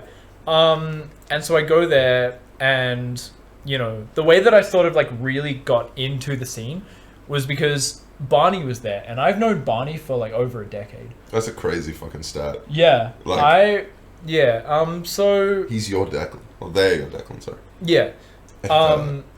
Cut And that. he introduced Cut that. he introduces me to Yuki and a bunch of other people. Also, Tihi was my first opponent. at EP. Wow, you copped it rough. Fucking lucky. Well, I mean, yeah, we started talking because I'm like, hey, you're my first opponent, and she was like, yeah, that's really cool. And then we started playing friendlies and we started like talking to each other and stuff. Also Sundon. Sundon was the first person that I met. Sundon? Sam Cora. Who? You don't know? Who's that? I mean, that You mean was probably Sundown? Like Sun... No, Sundon. That was probably No, well no, before it is. Will's time, though. Because, I mean, like, before you got Do you know who that is? No, but I was thinking, like, if it's a name that Will doesn't know, because you didn't follow the Perth scene until you got into tournament. Yeah. So if there's anyone before then, you just don't... We just don't really know. We didn't follow the scene. Like, unless it's like Stratagem where I hear people talk about it. Yeah. Like Hoodwink talks about Stratagem. We're not getting into Sundon, by the way. We're not going down that rabbit hole. Well, that's all well and good. Continue. But yeah, so Continue. So I'm like, you know, I'm playing the game, trying to get really good. I'm not that good, obviously. I just started, but like, you know, I went through a few. I started with Joker actually, as we all do. Yeah, because I liked Persona 5 and Joker's really cool. I thought his character in Smash was great. And so yeah, I'm like playing the game, and it's like, you know, it's like I went through my sort of Joker arc where it's like I'm doing all this work and I'm seeing nothing. I was obviously I was doing it wrong. Yes. But like it's like that's how it goes. I'm doing all of this and I'm seeing nothing about it. And then you know, Barney introduces me to Rivals of Aether. That's the real Joker arc right there. No. The black pill of every smasher. And this is what sort of opened my eyes to how many problems there are in Smash Bros. As a competitive fighting game. I wouldn't know any of them personally. There are a lot. Of course. This shit sucks. Low-key. Low-key. Yeah, this is the rabbit hole I'm going down, by the way. There's nothing you can do about it. No, I understand. There is. I went through the reverse of this. I'll talk about that when we get to me. But like, fighting games are built on like fairness, right? As with any. In theory. And I mean, obviously, like there's going to be imbalance in characters here and there, but there is so much bullshit in Smash Bros. So much. I'm the king. And that is the thing that happens when you have like. There are like 80 plus characters and half of them do the same fucking thing, and the other half are just fucking broken. DLC 2 characters. DLC back 2 characters. Don't get me started. The problem is that you have like 90 characters and they all do different things. And they all react differently with all of this. There are so many variables. It's like, the part that gets me about it is it's like, a lot of them are different ways of doing the same thing. Yeah. And so it's like, you're playing the game and you're like, wait, this character's just doing the same thing as like another character. But they're doing it in another way that I have to play differently around. Just like, fuck off. Yeah. Just play the good one. There is also the fact that like the one thing that I have a problem with is there are so many ways that you can die at 0. So many too. There are so many ways. There are way too many ways to die at just nothing. Just and I mean, this is a problem with like, you know, most competitive a lot of fighting games like Dragon Ball FighterZ, like Strive as well. Yeah, Strive as well. But it's like, you know, you could die at 0 not because the other person labbed out a combo, they got the inputs and they know it off. Yeah, they won a neutral interaction, then won the game. It could just be because you fell off the stage, they footstool you, you're dead. Or like the input buffer. Where the input buffer is like a gazillion frames in this game. It's literally higher than Melee is on net play or some shit.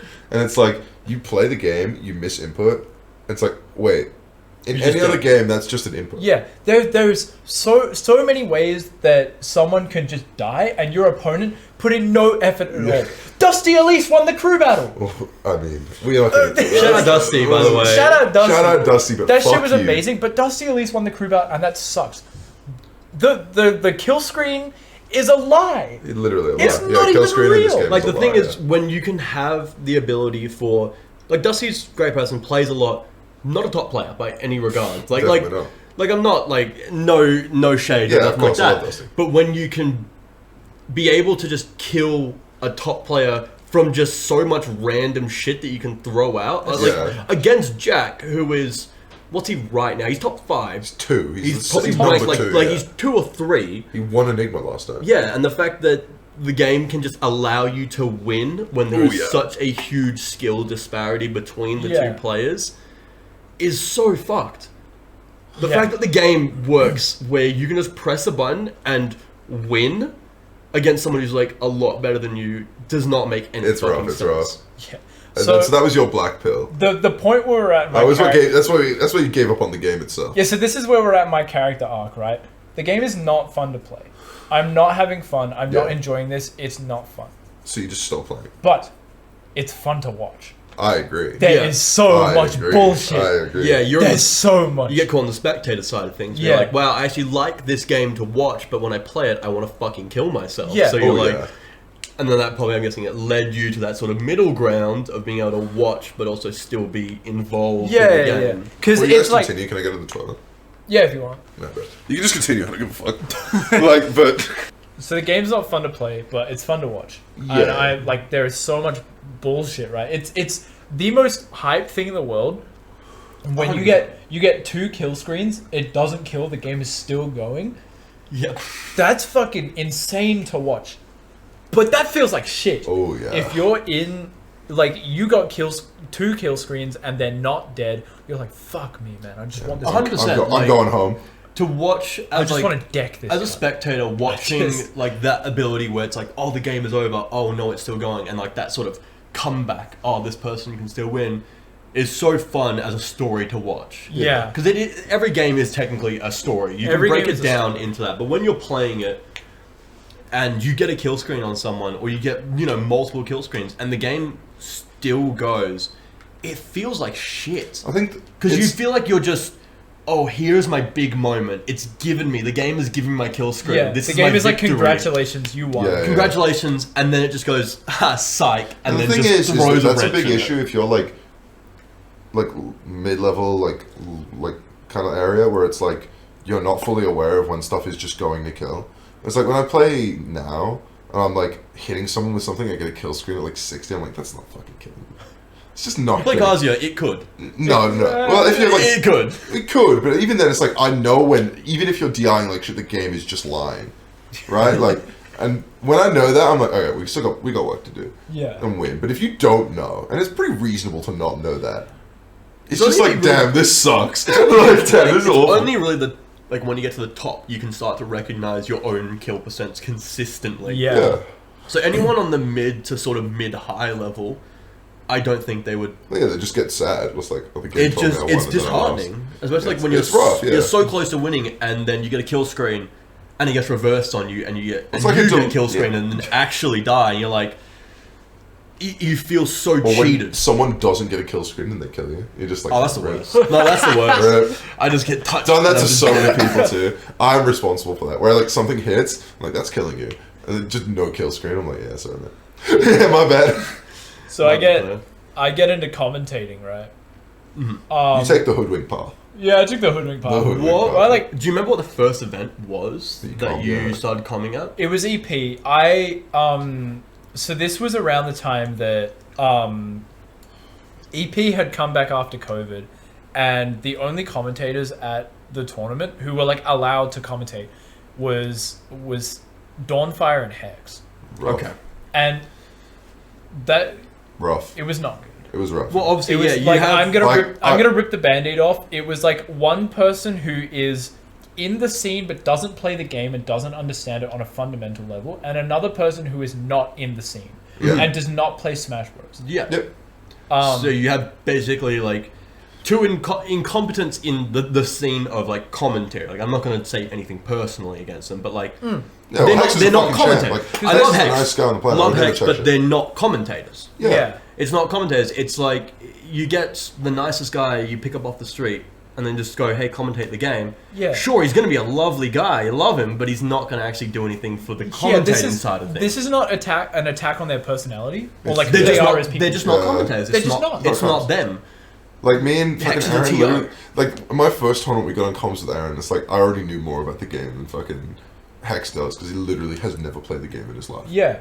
He's just a TO. And so... He's good at what he does, but it's not commentating. That's not what he does. So there was one time I was having a look at the stream setup, because I just wanted to see what it was like. Yeah. I'd never been to I was interested in how they run it. Yeah. And Dawnfire was like, do you want to commentate?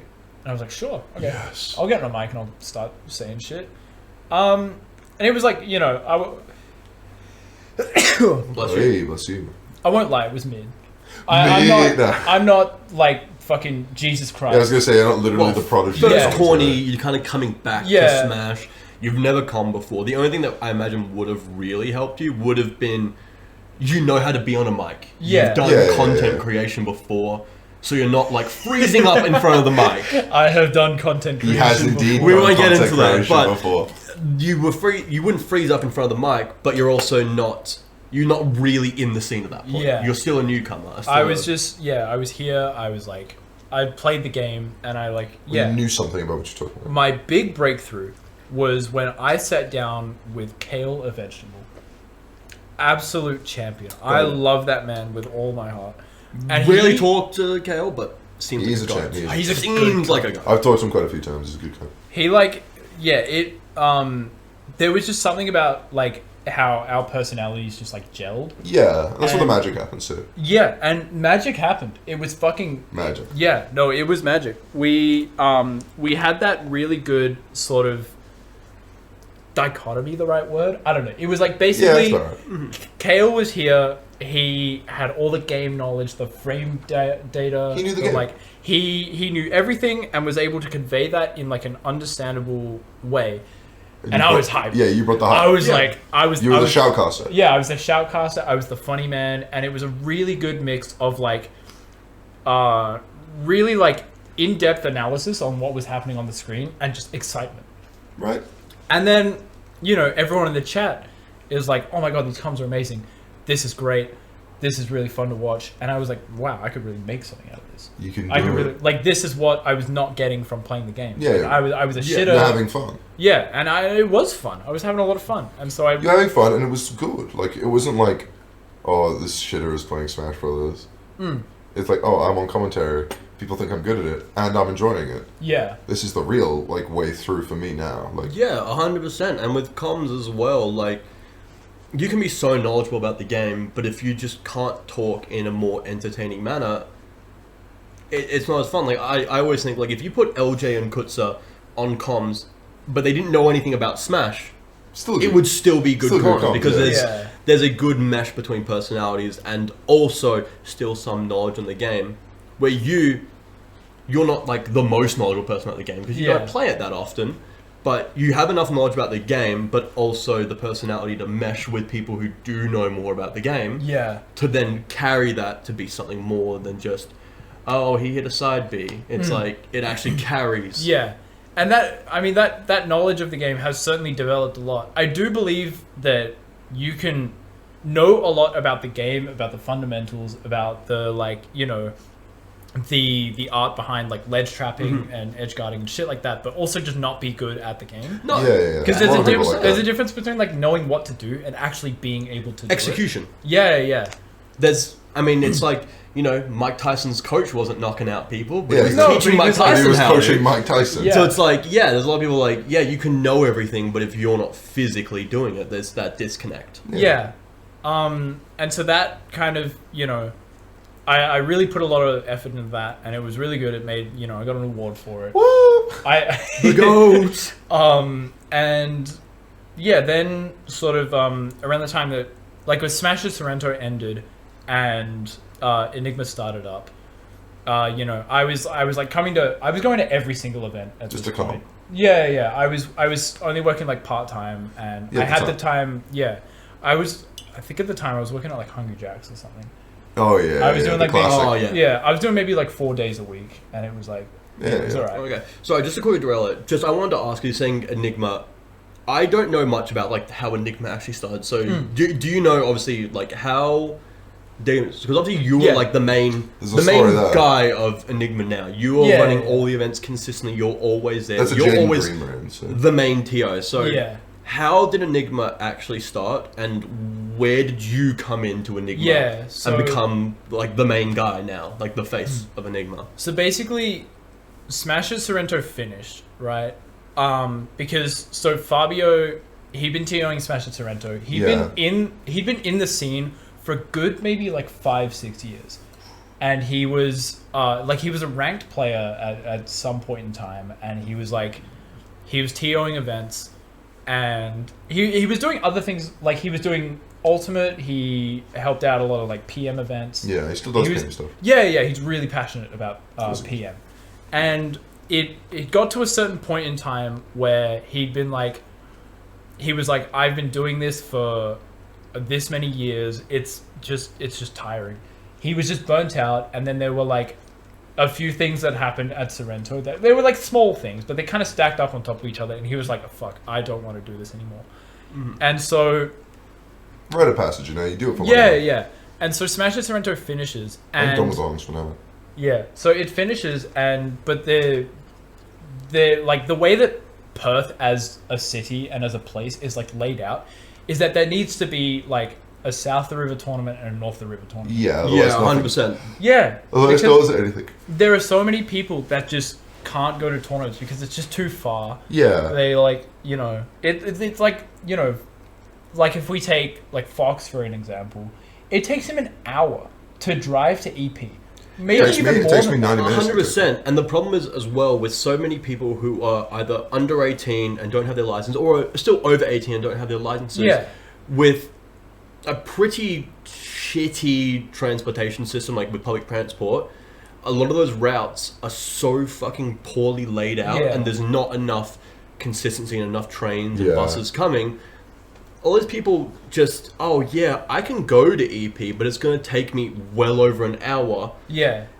Especially people who are under 18 and they have school the next day. It doesn't make sense for a lot of those people to come. It's like when I was living with my mum, I was living in around that sort of Sorrento, Dunbury kind of area. Yeah, you're right near me. It took me an hour and a half to get to EP. Same for me now. You know where I live. Like I live up in Joondalup area. Yeah, it takes me just over an hour on public transport to get to an EP.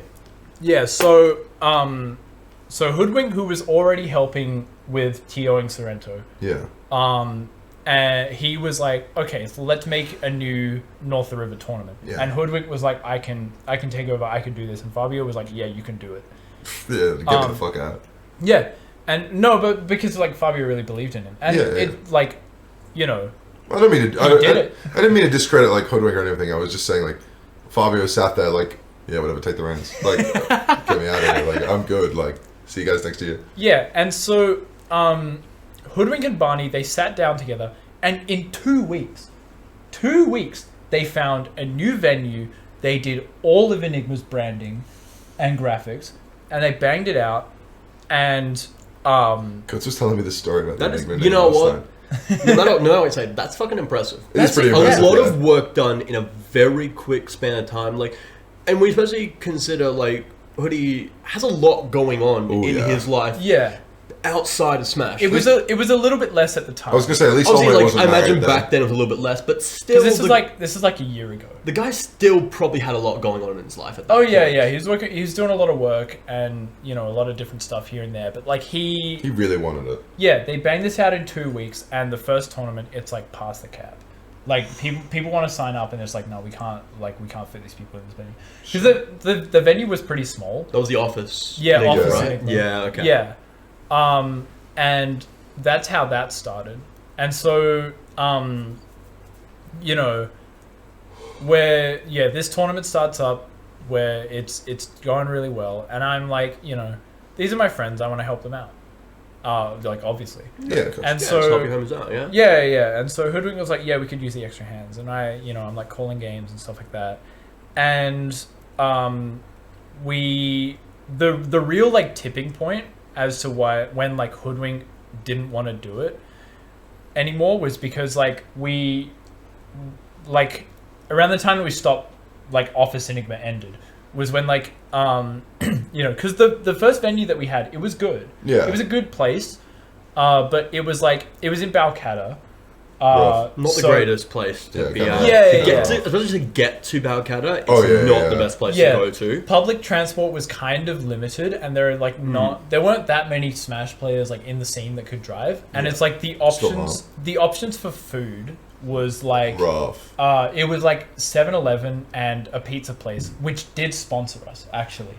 They were an official sponsor of Enigma events. They gave everyone. The deal was like everyone that went to Enigma got a 10% discount on the entire menu at this pizza place. It's like Planet Royale now. Yeah, they would deliver pizza to the room. Bring it back. Bring it back.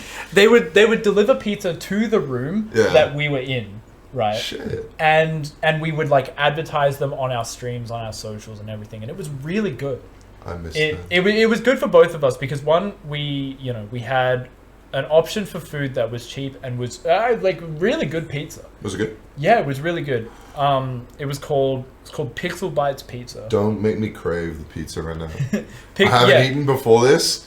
It's looking grim for the no pizza. Yeah, no. Pixel Bites Pizza. Don't start talking about food around this motherfucker. Where you could be here for I'm like Pac-Man, hours. bro. I'm gonna eat that shit up. Yeah, it was really good, but it was still not enough, I guess. Yeah. It was just not enough because it was like an option. Yeah, right? it was like it's good, but eventually, if you go every week and it's the same food every single week, people are gonna get like, I want something different. Yeah. It was pizza or it was 7-Eleven. Like that was it. Yeah. Yeah, your fucking $8 sandwiches at 7-Eleven. Like fuck that. Yeah, and so when we're getting to a point where not enough people are coming to afford the costs of the venue, Hoodwink was like, I don't know what to do and I'm really tired. And so I was like, I think I can figure this out. And Jaden was like, you know what? He gave me the Fabio treatment. He was like, you're good. He's like, get me the fuck out of here. This is yours now. He was like, you're good, you're responsible. You know what we need, and I believe that you can get it. And so yeah, I went out. We went looking for a venue. Found that new venue. We actually we got that new venue because like it's a church, right? Yeah, it's just it's just not a secret. Area of a church. Yeah, it's not a secret. It's a church, but so this church is one that my mom goes to because my family's Christian. Yeah, my family are all Christian, but I'm not religious. But so yeah, and they have this function room, and I talked to some other people that I've met through my mom, and she's like, yeah, they hire the venue room out to like other people that sort of that want to like host things and that. So I was like, okay. So I start talking with the person who manages the building, and like hiring out and running events and stuff like that. And we start talking in that, and we found an agreement, and he was like, yeah, you know what, you can we'll give it like a couple of weeks, trial it out, see if it's working, see if everyone's happy, and we'll go with that. And after those couple of weeks, they were very happy. They actually like specifically spoke to my mom because like they go to church. Yeah. And this guy John, his name's John Kirby. Thanks, John Kirby. John Kirby. That's my go. Yeah, no, he's actually a really great guy. But he sounds like it. Yeah, he went up to my mom at church, and was like, "I'm actually really impressed with Aaron. He's like shockingly professional, and they're very clean after events, and it's like it's like they weren't even there." Yeah, you definitely do put in the work. Quick question I just had about obviously Enigma. How long did Office Enigma actually last before you ended up going to Church Enigma? Only like 6 months, right? It was maybe about 6 months. 6 months? Okay, that's still a decent amount of time, but... Yeah. But yeah, so we made an agreement, we got a decent price. And at that time, we, like, I put a lot of work into, like, hyping it up. I was, like, all over Twitter and Discord, I was like, Enigma's back. The North the River tournament. It's going to be great. We got a new venue. It's going to be huge. Because the other thing as well, this new venue is like right in the middle of like a servo where you can get your sausage roll, your meat pie. Yes! And then on the other side is carrying up shops. Yeah. There's like everything. Yeah, you've got carrying up shops. You're also pretty close enough to Inaloo shops as well. So if you're someone who wants to... Yeah, the Inaloo Maccas. If you want to, like, especially, like, a lot of people I just see order in food, there's so many places around there that give you so many options. Yeah. And then when you're done, you can take a quick drive and this thing's still open at the end of an Enigma event to just have a bite. And it's like, it's pretty close to like Stirling train stations. Yeah, I was going to say, and that's there are buses. It's one of the biggest like saving graces of me being able to go like pretty much every night is that Stirling station is like right there. When you don't have LJ to drop you off home. No, LJ, come back. And so so we get the new Enigma. It's big. There's a lot of people there. We don't have a cap anymore. Yeah, because the building, the like official building capacity is like 200 people. for that one function room. That's fucked. Yeah. You know, I mean, if you break it down, if you think of like they sat people in like lines and things, yeah, you could fit 200 people in there. Yeah, and then like that storeroom in the back, there are a lot of tables and chairs. Yeah, you could very easily fit 200 in there. The thing is, we only ever use the one side of the room. Well, yeah, because the only issue with this venue is that all of the PowerPoints are on one side of the building. Yeah, because the other side is just doors and windows. I was gonna say you'd have to do like mad daisy chaining to get it over there, like extension cable type. I don't want a daisy chain. Exactly. That's what I mean. Is don't. Yeah, what you blow up the whole fucking. Well, exactly. Like, you'd have to get fucky with it to make it on the other side. Yeah, the only solution is like long extension cables, and we've done that before. We've had like back when Rivals was like really popping in Perth, we had Rivals tournaments that were like almost the same size as Smash tournaments. And so we would have to run like really long extension cables to like the center of that function room so that we could fit more Rivals setups. Yeah.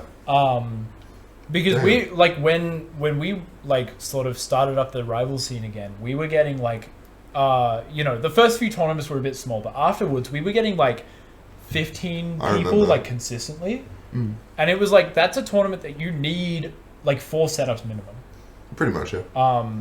Otherwise, you're there for hours. Yeah, otherwise you're there for hours, especially when it was starting like an hour after, because we get all those first like round 1 Smash games out of the way. Yeah.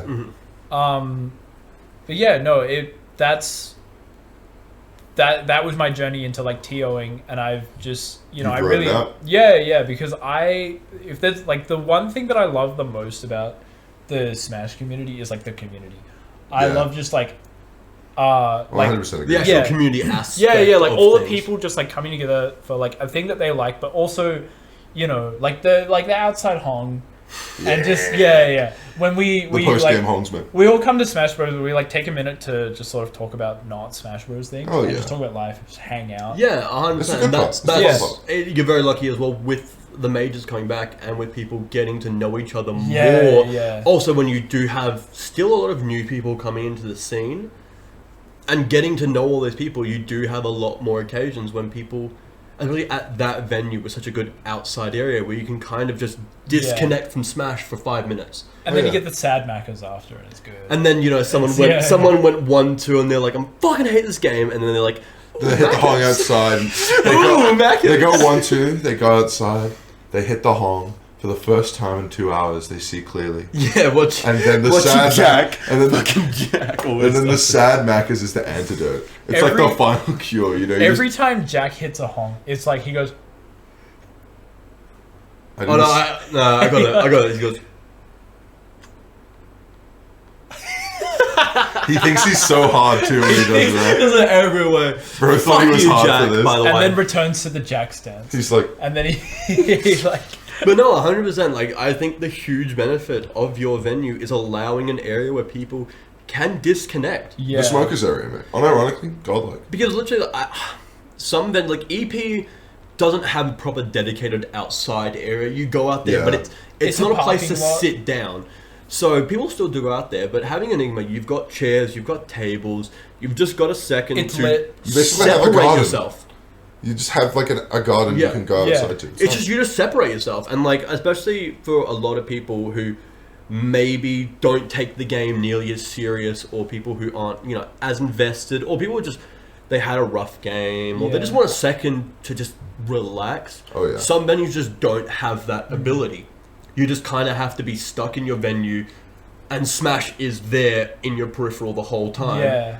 Being able to just sit outside and kind of just sit down and go, all right, and just chat to your friends for 10, 15 minutes and then go, okay, time to play my game. And you can still see the stream through the window. Yeah, that's like one of the best ones I was going to say. Yeah, like I was like very invested in like the last Enigma Grands because I wanted Jack to win. Yeah. Because he had so many close sets now. And I was like watching while this motherfucker was throwing the baby. And I was like, damn, this is a great set. Oh, Declan's throwing the baby. Oh, good set though. Like every 5 seconds I was like, damn, that is a fantastic... We were doing more than throwing that baby. Oh, yeah. Oh, you were like footballing that shit. But like it's the community for me, and also like it might just be a me thing, but I love making shit. It's a good thing. It does. I'm the same. If you put the effort in and you see results coming from it, that is such an ego boost. Like sometimes that happens with me at work, and I do something, and I'm like, oh, that is great. Like, oh, I've actually done something good. Yeah. And it's a little ego boost. It's like proving to yourself that you can make shit is always a good feeling. I mean, it's 100%. Like, it's even down to like my day job. Like, I'm a barista, I make coffee, and people tell me the coffee's good. And I'm like, yeah, I did it. I did something today. But yeah, it's like, you know, sometimes I will just like scroll through Enigma's like YouTube, and I'm like, damn, we did all of this. Yeah, it's like 70 fucking tournaments. You have a whole catalogue of your own achievements, and you can look back and go, that's me. Yeah, and like the sort of the offshoots that we've done, like Stinja's crew battle. That was a really cool thing that was a great event. Me and Barney did like completely by ourselves within a week. Yeah. There was no notice for that thing. You guys somehow smashed that up very quickly, got everything set up, and then got everyone in. And then somehow we had it went so up much like finicky with the you guys fucking dropped it, Will. You're to blame for that. No. Don't remind me. And even other stuff that we've done, like we did an online tournament during a COVID lockdown. We did a CPU tournament during another COVID lockdown. That's pretty funny. It was very funny. That CPU tournament, we got a bunch of characters that people typically play at Enigma. Right? Like we got like the people who consistently come to tournaments, and then we got their character, we got their skin, and we put them as a level 9 CPU in like the in-game Smash bracket thing, and then we got like actual Perth Smash commentators to like commentate this level 9 tournament, and it was really funny. As I said, it sounds like a good time. Yeah. Talking about Enigma, Will, so obviously your first tourney was the Murdoch monthly, wasn't it? Yeah, that was about a year ago. Was Enigma your second tourney, or was it EP? I didn't go to EP for months. It came down to Enigma was like right after Murdoch, right? It was probably because I plugged it to you. No, it was because it was the closest one. I remember. Okay. I signed up to Enigma after the Murdoch, and I signed up to the wrong one because I didn't want to go to a tournament the day fucking after. I was like, I'm good. Like, give me a week. I'll sign up to the next week. And I did sign up to the next week. And the reason I did it was not because of Aaron. Sorry, Aaron. It was because at that tournament, Lucas, who I'd known, we'd like talked intermittently here and there. He was like, you should come back. And I hadn't really thought about that. I was like, come back. Bitch. Hello? I'm gonna go back to playing Final Fantasy X until I literally keel over and die. And so I was like, you know what, sure. I'll just, because I was already in the Discord, I just like lurked it for years. Yeah. I think I joined to ask if anyone played Me Gunner. Because I was playing the Sans Me Gunner online. I was like, yo, I'm kind of fucking cracked. I'm kind of crazy. Dirty I should enter tournaments with Sans Me Gunner. Yeah. Fuck me. And I'm glad I didn't. Yeah, me too. But that's why I was in the Discord. Yeah, so I was in the Discord already. And then I was like, okay, I'll go to the next one. And I did, and then I was like, I'm just going to go to these every week. Yeah, so obviously you started rocking up like every week. Pretty much. Obviously... Did you have that kind of moment where you rocked up to an Enigma and you're like, oh fuck, Aaron runs this? Yes. Like... Not the first... It wasn't the first one, though. It was like, because you had a team. It was like later down the line when it was just you. Like, one of them was just you, and I was like, that's the guy I knew in high school. I had a moment like that. Yep, that's him. I had a moment like that, but it wasn't at a tourney. That was because, obviously, I had known you in high school, and... Because actually telling my non-Smash friends. Yeah, with like you had kind of fallen face to planet. There was a lot of things that happened in your life, and then like there was a lot. I was just talking to people like Jack and Lucas about it because we're quite good friends. So we're just talking about things, and we're like, this is like a really just interesting thing that happened. Not shit talking or anything, but it's just like this is something that happened. Yeah. In retrospect, fucked up and kind of funny at the same time. So we're just, I mean, it was, yeah. We were just talking about it. I even feel that same way. It's like, it's fucked up, but it's kind of... There's a humour to it, because now where you're at in your life, you're like... You can look back and be like, that happened. Yeah. I can appreciate it. It happened. Nick called me a Chad in the in the Spudshed car park. We were... Look, I'll be real. Out of all the things you could say after hearing that story...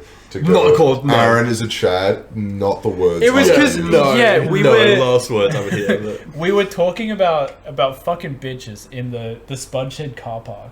As usual. Well, as usual, as you do. Happens. Nick, no offense to Nick, but he's not as experienced in the art of fucking bitches. That look, we can all agree. Great guy, Nick. If you're hearing this, Oh, I love it. I love Nick, the I pieces, love but you. like, he's Sorry, man. No Riz, no game. No. What the fuck? no Riz is a Alright, stretch. to be fair, I'm not exactly in a position to be judging. You are him, not so at no. all. Fuck me. You are like. You went to fucking Pinjarra. Do That not. was Riz. That was Riz. There's We were- no. You were down in Yeah, the we were like, trenches. we were talking about it, and I don't remember how it came out, but he said, oh, fuck, what was it?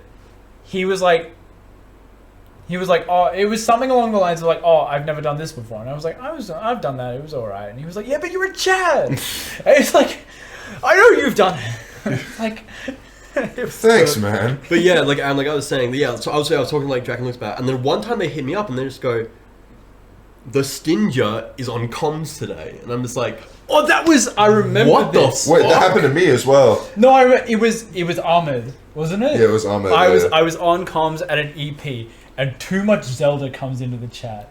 yeah, And he says Yeah. something, and I like responded to the chat message, and I was thinking to myself, I was like, Too Much Zelda, that sounds familiar. Yeah. And I then you know like that realize- I know that name Yeah. from somewhere. And you know what he fucking said? He was like, do you still like Breath of the Wild? There's no sharks in the water though. And I was like, oh, It's him. I we was got, we, oh my That's like a God. high school era in joke yeah, about yeah. Breath of the Wild. I was like, oh my fucking god, that's him. And then he sent me the link. And he was like, it's him. And yeah, you were telling me about this a yeah, little he while was like, after. he messaged me and he was like, we found him. You know that scene? Okay, so you know that scene in Cars the movie where they find Lightning McQueen in Radiator Springs and all the helicopters come in and it's like fucking, All we the found Lightning the McQueen. journalists. And Lightning McQueen's like, no, just leave me alone. I found a good place in my life. Aaron was like that. It's like all the high schoolers like, Aaron. And he's just trying to calm his Yeah, but that fucking was actually event. like, it was such a trip because I'm just like, we had talked about it a few times, and then it's just kind of like, holy fuck, you're there. But I kind of just forgot about it for quite a while. Yes. So it's like, After a while, I was just just like, oh, okay, Aaron's down smashing, he's doing his own thing. Okay, he's I alive. I forgot yeah, about he's it. alive. I was a ghost. And then I was actually like- rocking up to my first Enigma, and then just going, hey. But I remember I met you, I think it was like a couple of weeks prior though, when I was Like working. Tails' house or You, something? no, a few weeks prior No, when I was you weren't working. here. It was at a JB Hi-Fi. I was working, and Aaron came in, just happened to be there. And I was like, oh, hey, we had a bit of a chat. It was like 5 minutes, though, because you were doing your own thing, and I was doing my Yeah. own thing. And then you went home, and then I rock up to Enigma, and I'm like, oh, you're just the guy. Yeah. You're just The a guy. good TO here. Yeah, because I was shopping for something. I don't remember what it was, but I was This in a is JB ages ago Hi-Fi, now. and Declan was like working there, and he looked at me and like he recognized me obviously, and so I was like, Yeah. hey, how are you doing? And we had that minute where it was like, you know, it was like, hey, what do you do now? Where are you at? What are you up to? Very minor small talk. Yeah, like Yeah, minor as small you talk. do. Well, because like at this point we hadn't seen each other Yeah, for like 5 years. Yeah, like Because upward- when did you about half a leave? decade. When did you leave high school? I left high school. Year 10? It was Oh, year 10. it was towards the end of year 11. Oh, it was year I 11. think. So at that point, Oh, yeah, it'd been that like makes sense too. it'd been like probably about 2-3 years at that point. Yeah, something I'd like seen that. you. But it was Yeah. like, yeah, we were just like, hey, what are you up to? And I was like, oh, you know, I work here. I go to Smash tournaments. That's been pretty fun. And he was like, yeah, I know a lot of people in the Smash scene. I know like Lone Zen. I know Turn Up. And I was like, oh, that's really cool. He And didn't that was say me. Well, you weren't. Well, no, you- no, 'cause this you was weren't like- competing then. This was was before you were competing. long before you went. Oh, in the really? scene. Okay. Yeah, Like, this no, is- I thought you were saying like a couple weeks before he rocked up to a 20. No, I no. was So like, oh. no. So I'm misremembering the time frame, but no, this is before you had even gotten into it, Will. Like Yeah. you Okay. weren't actually competing yet. I thought you just like dogged me for no reason. Like the other person that Aaron knows. Oh, yeah, you you're know just the like, shitter in the scene right now. Yeah, like, it's just like, yeah, I know Turn Up, I know Lone Zen. I don't know, there's this other guy. Yeah. You probably don't know him. And I was like, oh, that's really cool. Yeah. And Declan was like, yeah, that's cool. Anyway, I've got to go back to work. And I was like, yeah, I was like shopping for something. And then that was that. Yeah. And so, and Flash yeah, forward. and then you a couple come months to later, you come to Enigma. because I don't think the time frame, because I was still at JB then. I left my job, so by the time I already like it had been at least 4 or 5 months Oh, yeah. after that I actually started actually Because coming. it was to college. after I started competing. It had been at Would least have actually probably about 5-6 months. Yeah, after, 'cause probably I was still at upwards JB of, then, like, 6, and I yeah. left JB a little while after I met you. So it'd been a little while before I actually. Because you get a new job at the beginning of the end of last year. Yeah, right at the end. So Yeah, but I've gone back to Enigma. Obviously, Will. So like Enigma was like your second tourney back. Obviously, Yeah. you haven't Something been. like that. Yes, You it was my second. I You don't haven't remember the exact been number. in the scene very long. Oh, you read the notes. Comparatively to like most people in the scene, obviously, like all your top players have usually been around for more than a year. Yeah, pretty much. Typically, The obviously, only like, exception is Denzel, who has Yeah. started the same month as me. yeah, but obviously you're 2 weeks apart. You're a lot newer, and now you're at a point where you're easily top 10. You're around that top 10 something mark, like that. and could very easily start to kick towards that top 5. Maybe. So how has that been, obviously in a very short amount of time, relatively, to become where you are now? It's been fun. I don't really... Like, there's no other way to say it. Like, it's been really fun. I didn't really, like... I talk a lot about it. Like, I've wrote 2 pieces this year about Smash. Yeah. And I was like, both of them are pretty, like, personal pieces about what it means to, like, get good at something in a short time. And have people come up to you and be like, you know, I always wanted to beat you. And it's like, you've known me for 4 months. I get a lot of that now where it's like, Corey, if you're out there watching this, God bless. But one of the first interactions I had with Corey, because there was a time where he'd just rock up to Enigmas and I just beat him every time. And I must have left some kind of psychological damage on this man. Because he was like, my goal is to beat Jaeger. And I was like, huh. Like, this is like a 3-month endeavor for me. I was only going to play for a year just to see how far I could get and then fuck off. But yesterday was a year, and Yeah. I'm not exactly going anywhere.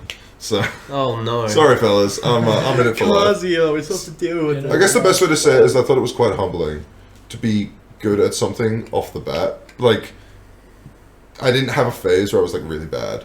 You know what I mean? Yeah. I had like a couple tournaments where I was kind of shit. You came in as a 1 tour and you just went up from there. Well, Yeah, I never had like a phase where I was just like, oh, I'm 0-2 for like 12 months. I do remember before you started going to tourneys, you were playing a lot of Smash online. Yeah, I started with our online with my mutual friends. Yeah, with like mutual friends. So by the time you got into the scene, you already had a little bit of like momentum going in. You were already playing decently consistently. Yeah. So like just play for fun. you came in at a very like already at like a much higher mark than a lot of people would. Well, it's one of those like humbling things, just generally. Like, obviously, there's like the idea of like you play it up for the crowds. Yeah. Where, like you be an arsehole, you have the show. The ego. The ego, like The the ego, the persona. villain persona. Yeah, did I fucking read the notes, cunt? I didn't even look, mate. Off the dome. But yeah, like there's a persona there, and over time I've kind of tried to like slip out of it because it's not that healthy. Definitely no. Like, I think more recently you have, especially when I remember Dedabear said something. About that. He made a comment about how he likes you as a person, but when you go into the Smash persona side of things, the he exact does wording, not like you. The exact wording of it was that he was like, "Will's a really nice guy. We talk a lot. You're a nice dude. But whenever I fight Jaeger in bracket, I hate your fucking guts." Something like that, and I was just like, "Huh." Yeah. I've never drawn the distinction. Between Will and... Yeah, because it's just the same person, just acting differently. In different Yeah, situations. when someone actually like breaks it down and Yeah, goes, well, it's "You like- were different here." Well, I didn't know and there." anyone else saw it that way. Because obviously, there's people change depending on their environments. Yeah. But I was like, damn, it's really that big of a deal, hey? Like, people are just that not down for that. And ever since then, I've just been like, well, I don't want to be the kind of person that genuinely ruins someone's tournament experience, or like, is unlikable to be around. And it's like, I enjoy playing Smash. I am genuinely very passionate about the scene in the game. I made a post in some fucking Discord today where I was like, I'm fucking addicted and I can't stop. I love this shit. Because I was You with the homes. Yeah, it was also me with the homes. Parallel character arc. But then I was like, you reach a point where you get good enough at something, and you just, it's not about winning or losing anymore. You just want everyone around you to do as well as you. Like, Yeah. you want other people to do well, and that's where I'm at right now. So it's like, I say humbling. I've said humbling like 4 times, and I mean it. It's like, because I was a nobody, and then I was a somebody, like interstate as well. Like, people know me, especially after like Melbourne, Sydney, Adelaide. You left a present. Yeah, I left the presence. People knew me, and it was just like, well, I don't know. The Like, biggest cheater in W. yeah, biggest. in WA. If Bro One was like, yeah, you're a top 5 cheater, and I was like, let's go. But like, you quickly realize that there's a responsibility. You know, it's not just, oh, I'm a good at the game. I get to talk about being good. I get to flex, and I can just rest on my laurels for the rest of the time because everyone Yeah. thinks I'm good. And you turn around eventually, and you say, well, I don't want to just be that. I want to be like a good presence in the scene for the people around me. I want to contribute to the good vibe. I don't want to just be an asshole. Well, because you become invested in the actual scene as a whole instead of your personal. Yeah, I noticed we're running low on time, by the way. No, I was looking at my Discord. Oh, okay. Numbers. I was looking at it. It was like we're like 9:05. We've been at this for like 2 hours. I don't really give a shit. Yeah, fair enough. I'm leaving at about 10:30 because there's trains. Yeah, that's chill. Okay. None later. Not really. No, because I want to take a bus. I don't want to get into it. True. Anyway, sorry. What were you saying, Declan? I just wanted to interject that just in case. I'm a like that. You can cut that. Don't leave that in. No. Like, it's so sad because I know that's getting cut. Yeah. What, you were talking about something. What was I talking about? I think I was talking about more about you being obviously like newer to the scene and things like that. Fuck, I was gonna say something, but I've lost the topic. Well, there's not much to say about it really. Like, it's probably like the least interesting topic about it. It's like, yeah, I'm pretty good at Smash Bros. I got pretty good pretty quick. You made it big at the majors as well. Yeah, top 64 at Big Cheese, right? Like you had a very good performance there. Yeah. Like, because the thing that that really stuck out to me was the day one when you know about this. We were at BAM. It was the day after we landed, and Eva was like, "Oh my god." Eva texted me and was like, "Hey, so I land at this time, but I don't check in until this time. Yeah. Can I leave my bags at your place and then like pick them back up when we check in?" Yeah. And I was like, "Yeah, that's totally chill." And so I go out to meet her like outside the building that we Night were after the King's Cup, by the way. So I was yeah. fucked. Okay, so right after then. King's Cup was night one. It was like the day, because we landed in Melbourne at like 7 a.m, but the check-in was like 3 p.m. So we had that whole day we were awake, and then King's Cup was that similar night. to us when we were at Fancy. Yeah. Very similar situation. And so I the morning after, I get up and I go let Eva into the building, and she's there with Zav. Yeah.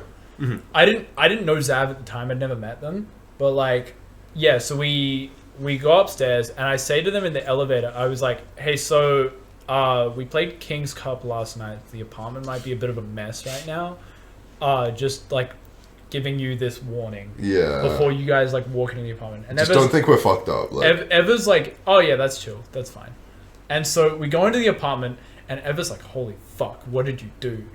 There are bottles everywhere. Yeah, we nuked that. There is shit everywhere. I don't know how we Yeah, the played King's it. Cup went crazy. The apartment is complete. Like the coffee table, the kitchen bench. There is just shit everywhere. Yeah. And Eva's like, "Holy fuck, what did you guys do?" And I was We like, nuked it. I was like, "Me and Stitch are in this apartment. We don't fuck around." Yeah. Like we. Yeah, you've got you've got killed us. LJ in the apartment. It's gonna go crazy. Yeah. like it's LJ alone can trash the place. Me and Stitchy is a disastrous. It combo. is. It really is. Holy. Stitchy You're lucky we had Jaden in Like, there. literally, Fucking cool. He to humble he us. was humbling us. He was keeping us real. If you bring LJ around anybody who will drink, it goes like crazy. Like I haven't been out drinking that many times with LJ, but every time has been disastrously shit-faced by the end of the night. Like it does not go. It gets pretty rough. So Eva and Zav, they walk into the apartment. They're there, and Jaeger. Will comes out of the bathroom, and he looks like shit. He looks like Classic. actual Oh arse. yeah. Because he Worse than usual. Yeah. I know. Because Like, look at me right now. Imagine that 5 times worse. he tanked that cup, right? The King's Cup. He's had no sleep. He's hungover. He comes out. He's wearing like sweatpants and a sock. Yeah, one And sock. like, oh, you're wearing a shirt as well. Yeah, I wasn't showing pepperonis. And yeah, he comes out and he's like, "Oh, Ever is here," and like in the apartment. Yeah, and, yeah. And he was like, "Hey guys," and Zav is like, "Oh, are you Jaeger?" Yeah, so already I'm like, You've already got a presence. no, And no, I hear that, and I'm like, how the fuck? Yeah, and like he was like, "Oh, are you Jaeger?" And he was like, "Yeah, it's me, Jaeger, creator of the Jaeger bomb." And just pass out. And Literally, then- like, go sit back down, And pass then out. dies. Yeah. But like that was when it kind of hit me. That I was like, "Oh, okay, Will made like a big impact." For some reason, Came in and like people know him. This is like day one of day us one, landing. like in- before any of the like pre-local fuckery. I've never met Zav before. I don't know who this guy is. Yeah. And this guy is like, "Oh my god, that's Will." Yeah, That is the Jaeger. Wow, okay. This motherfucker doesn't know who I am. the What the fuck worst, is going the worst intro of all time, by the way. Oh, yeah. It was like, Whenever I tell that story, I always emphasize not that he knew me, but that is how I responded. Fucking, I'm Jaeger, creator of the Jaeger bomb. Dude, no, I was so fucked. I did not even know who Zav was. I had a moment like that, but the opposite when we were at the after party at Phantom, and I met Dee Dee's mum. And he's like, "Oh, what's your tag?" And I just sit there going like, "You don't know me." Dee Dee's mum is such a Kez child. dog. No, Kez, My God. fan-fucking-tastic. But obviously, I'm hanging out with Lucas and Jack, who are very well-known players. Yeah. They have met Kezdog plenty of times. Yeah. She knows their names and everything. She goes, "Oh, what's your tag?" And I just said like, I'm squashy. You don't even You know were squashy me. back Yeah, you then, know, like, bro. that's my old tag. I'm like, you don't even know me. And it was so fucking awkward because it's just, I'm like a shitter from Perth. Like, you do not know me.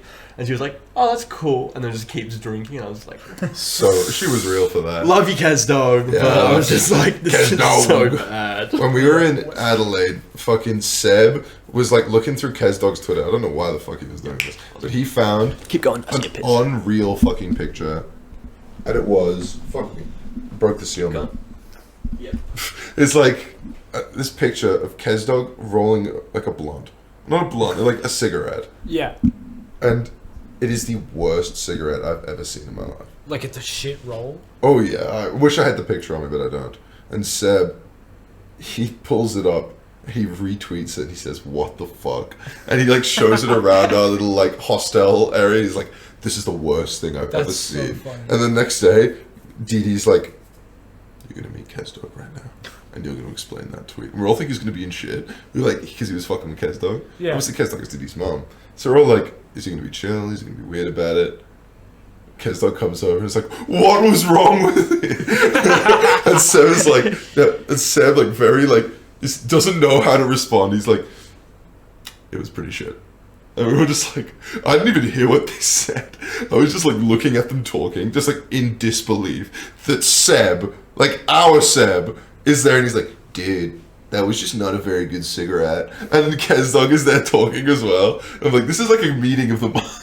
That's so funny, It's dude. Seb at that tournament was so fucking unreal. Do you know the Jamie story? The what? You know Jamie the Bayonetta, right? No. South Australian PR. Okay. They're pretty good. And Seb has them round two. And so I'm sat there. Me and LJ are obviously watching Seb play. And we're like, "Oh, Seb's doing pretty well." And then people start gathering around us because obviously we've been hyping up Seb to the boys for the whole trip.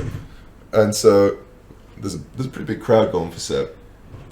And then I think I might have seen the picture. the picture of him like going crazy, or like the crowd around him. Yeah. So the crowd is there for Seb, and Seb is losing to Jamie, as it was expected to, like heavily seeded too. Yeah. And so we're all like, unlucky. Maybe Seb will get to lose this round.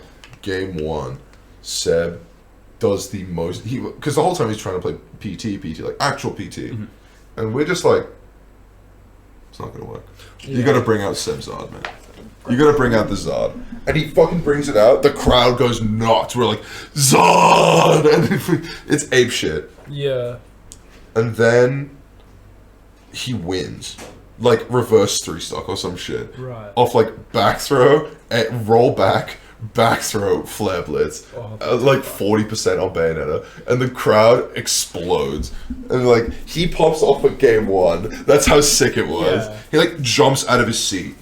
Like melee tip, like H-box pop off. And then he loses the set.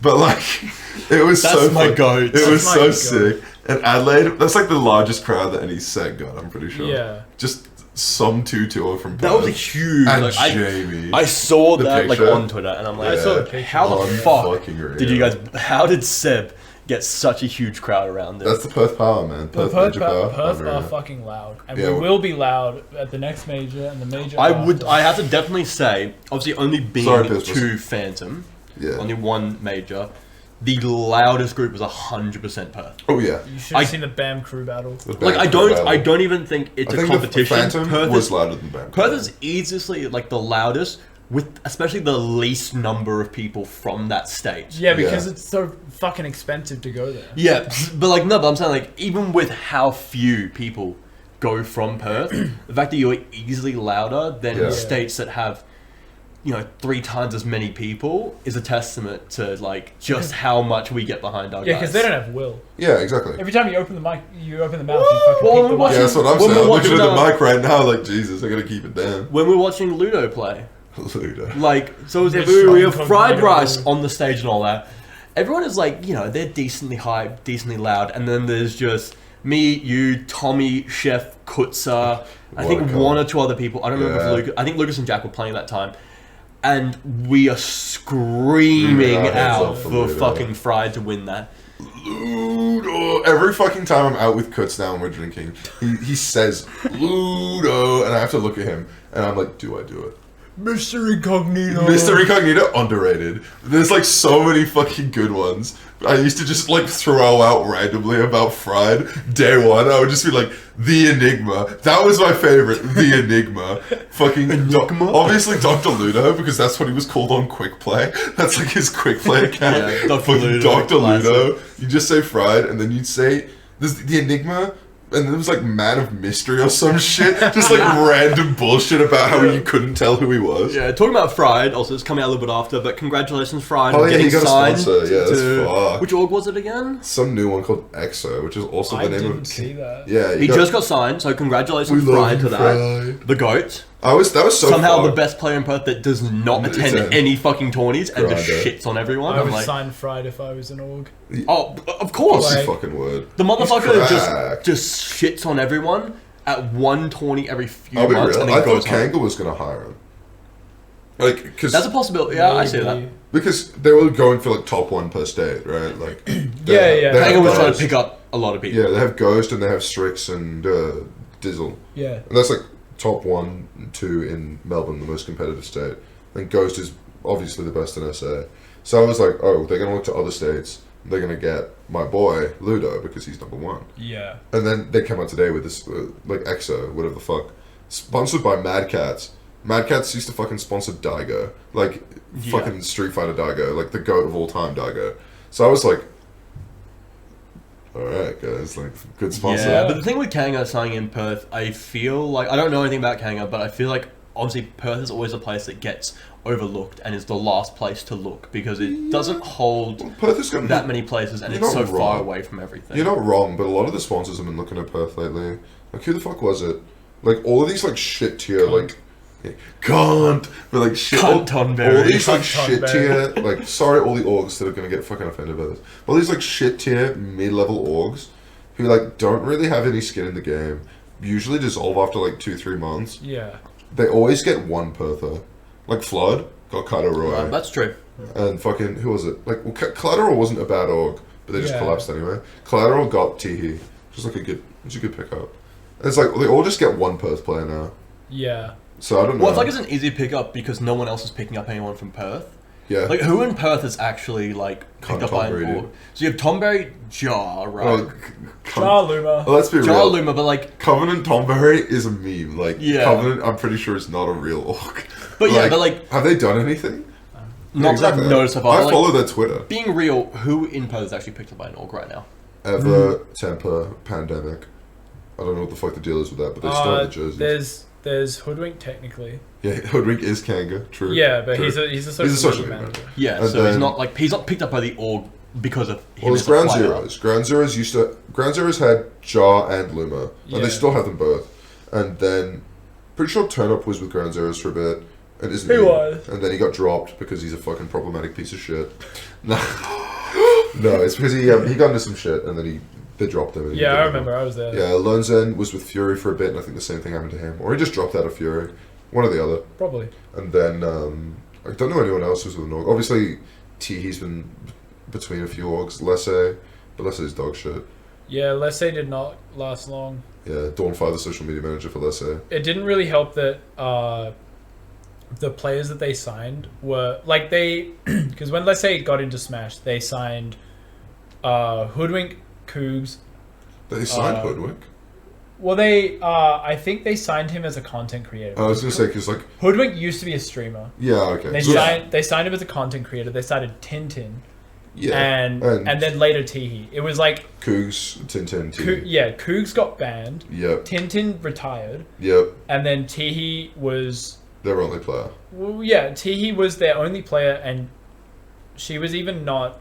She wasn't really that happy with it. Yeah, she didn't. She wasn't getting anything from Lesse. Dawnfire never tweeted out when she went to a tournament. Yeah. And it was like, I like there's nothing here for me. Yeah. And then you're let's say represented by an org, And then and they then go the collateral. org doesn't do much for Yeah. you. You're like, you would hope it'd be a bit of give each way. Like, That's what hey, those I'm things- part of your org. I'm representing your brand. You guys should hopefully promote me and Well, represent it's like me. all I'd imagine you'd want Because from Pandemic gave their players money to go to majors. Yeah. Yeah. I don't know, is the Pandemic still like an org? I think so. I've never seen anything against I mean, Why at was least she like ever I know always for a says fact Pandemic? that like at BAM, she like all her food was paid for. God. I don't know if I Oh, can that's say so that, but good. like No. Well, she said it to me as well. Yeah. So I assume it's a public information thing. Well, we can ask her real quick after the podcast. And After the hey, potty, are we allowed is to this say this? allowed? Otherwise, this is getting cut. Yeah. But like that was a thing. I remember that because she was going to go to 2021 BAM before it got cancelled. yeah. And they had the flights booked, and they just refunded it, and were like, "Oh, you can just go to the next one." I was like, "Oh, that sounds pretty fucking good to me." But then a lot of orgs don't extend that kind of stuff. I know Ground Zeroes is pretty good. Yeah. Ground Zeroes is usually very good. I know Fury. I only know Fury sponsors like one other player. And it's what's his name? I don't know who it Negama. is. Oh, Negama, yeah, no, it yeah. is. But that's not for Smash. It's for multiverses. Mm-hmm. Which is very funny Yeah. because he's the #1 multiverses player in the country. But he has it all in his Smash stuff anyway, which I think is Well, like yeah. well, Negama's like top 3 now, so it makes sense. But like, I always thought it was pretty funny that he's just like it's like the hoodwink one where it's like he has Kang on his name even though he's the social media manager. Yeah. Like he's got Fury and all this Smash shit even though he's the multiverses player. Yeah. It's very funny, but like, I don't know. There's like 4 good orgs in the whole country. Yeah. So There's not a lot of orgs, and they're not picking up a lot of players. So you do have a lot of top players that aren't picked up by orgs right now. Yeah. I feel like making an org right now wouldn't be a bad idea because there's a lot of people you could pick up. You'd have to have a decent org first. You need the ability to, but like if you could make an org right now, there's a lot of people you could very easily pick up Oh yeah. who would like being part of an org and has the ability. Yeah. There's a bunch of players that just aren't sponsored, which is like, how? Like, the players infinitely better than the ones that are sponsored. Yeah, like most of Perth's top players. Per are top part of an players, org. like Yeah. Vic has like 50 unsponsored top levels. Yeah, Oh, 100%. fucking yeah. So like, I don't think Perth really has the game in it for sponsors right now. Not really, but It's like, oh no, Yeah. like, not even just Perth, like Australia doesn't really have like, it's like Kanga. I guess if you got sponsored by the Chiefs or something, which is like a league team, that'd be pretty good. Or like, you just got sponsored by something like that, it would be worthwhile. yeah. I feel like most investments into sponsorships just aren't like super worthwhile. Unless there was like a specific like, I don't think Perth has a regional org like that, do they? No, I don't Not think really. they do. Because Ground Zero, I guess. But yeah, like kind of Ground Zero. That's just it. yeah. So I guess if there was more regional orgs, I'd be like more down with it. I'd be like, yeah, give me the Perth sponsors. Like this is the good shit. yeah. Because then it'd be like localized. Yeah, but like Most most of of the it- orgs, if they are like Australian based, they're not WA based. They're like Yeah, they're picking up all your top players over East. it's like Kanga is a prestigious org. Yeah. Like if you got picked up by the Chiefs, for a while I thought Collateral was a pretty prestigious org, and then they fucking disbanded, Yeah. which is pretty unfortunate. Stuff like that. But I don't know. Like, at least as speaking as someone who is like around the top 10, if someone offered me like a sponsor, I would just say no. I think. Really? What, do I want to be Flood Jaeger or some shit? Like, in an org for like 2 months and just fucking evaporates into thin air. I just wasted time. If I gave them money from any of my winnings, it's out the fucking window. And it's like, what's the point unless I'm with an org that's not dog shit? That has like actual like Yeah. neck in the game. Like Or it's it's actually been there. Unless there's No. something in it for me. I'm not interested in being one of your star players on your fucking Smash lineup Yeah. if it's not a mutual benefit. You're just using me for fucking marketing. Yeah. Well, obviously, like if an organisation came around and they offered you benefits like money or Well, if they were like, we'll attendance pay for your tournament- entry to go to tournaments because that's our exposure. Yeah. I feel like that's a pretty reasonable thing to ask. Yeah. Right? So you would then if someone Yeah, was yeah. I feel giving you like- the avenue to provide you with a benefit. Yeah, or of it's some like sorts. we'll pay for like we'll pay for like I don't know, fucking 2 weeklies or some shit. And I was like, all right, bet.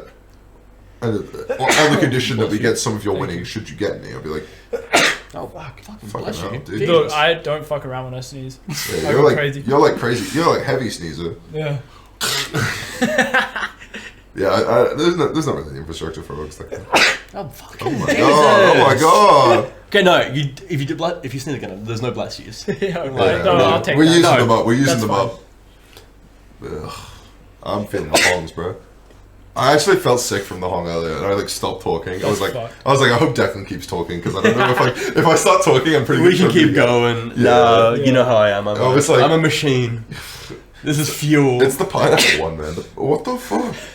It's the hong, bro. You gotta put it down. I love the idea that in this friend group, hongs have some mystical power. Like everyone's like the hong. It's fucking us up. The draw will never let us go. It's true. It has a tight clasp on my balls that we just cannot. I can't escape it. The hongs fucked you up permanently. And then, yeah, it like uses me to draw everyone else. Yeah. Ellie hongs. The psychic power. The real psychic power of the hong is that you getting Nick sick is the reason you didn't go to Pinjara. You think I want to go to Pinjara? No, but it's the reason you weren't involved in that entire interaction. Yeah, I guess. You went home early. That was the hong's mystical power. It made you dodge that entire It gave situation. you a fucking it was a hand of God. It was like a warning. A hand of God warning that Pinjara would never happen. Yeah. Rescued by the hong. Rescued by the hong. They're talking about Nick addictions. I'm talking about Nick's saviors. That shit has saved your life. If you had to sit there and listen to me and Stinja talking about going to the fucking Pinjara for yeah, that fucked me. Yeah, no, you would have died. That's not a great story. Oh. Well, that's gonna be it for the podcast. Yeah, I was gonna say the Pinjara story will be another podcast. Yeah, that's another like a lifetime away. Yeah. Well, thanks everyone for listening to us ramble. Thanks for coming. Thanks for listening to us.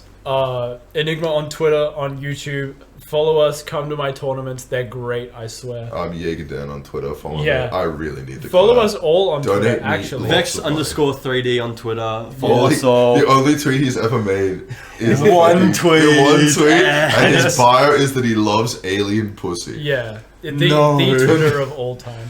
The Twitter of all time. Yeah. Alright, take care, everyone. Thanks for coming. Oh, thanks for coming to the party. Thank you very much. It was great to be the like little kicking dog of the party today. Yeah. Alright. So, bye. Let's get food. Oh, fuck yeah. Has Ginny paid me yet?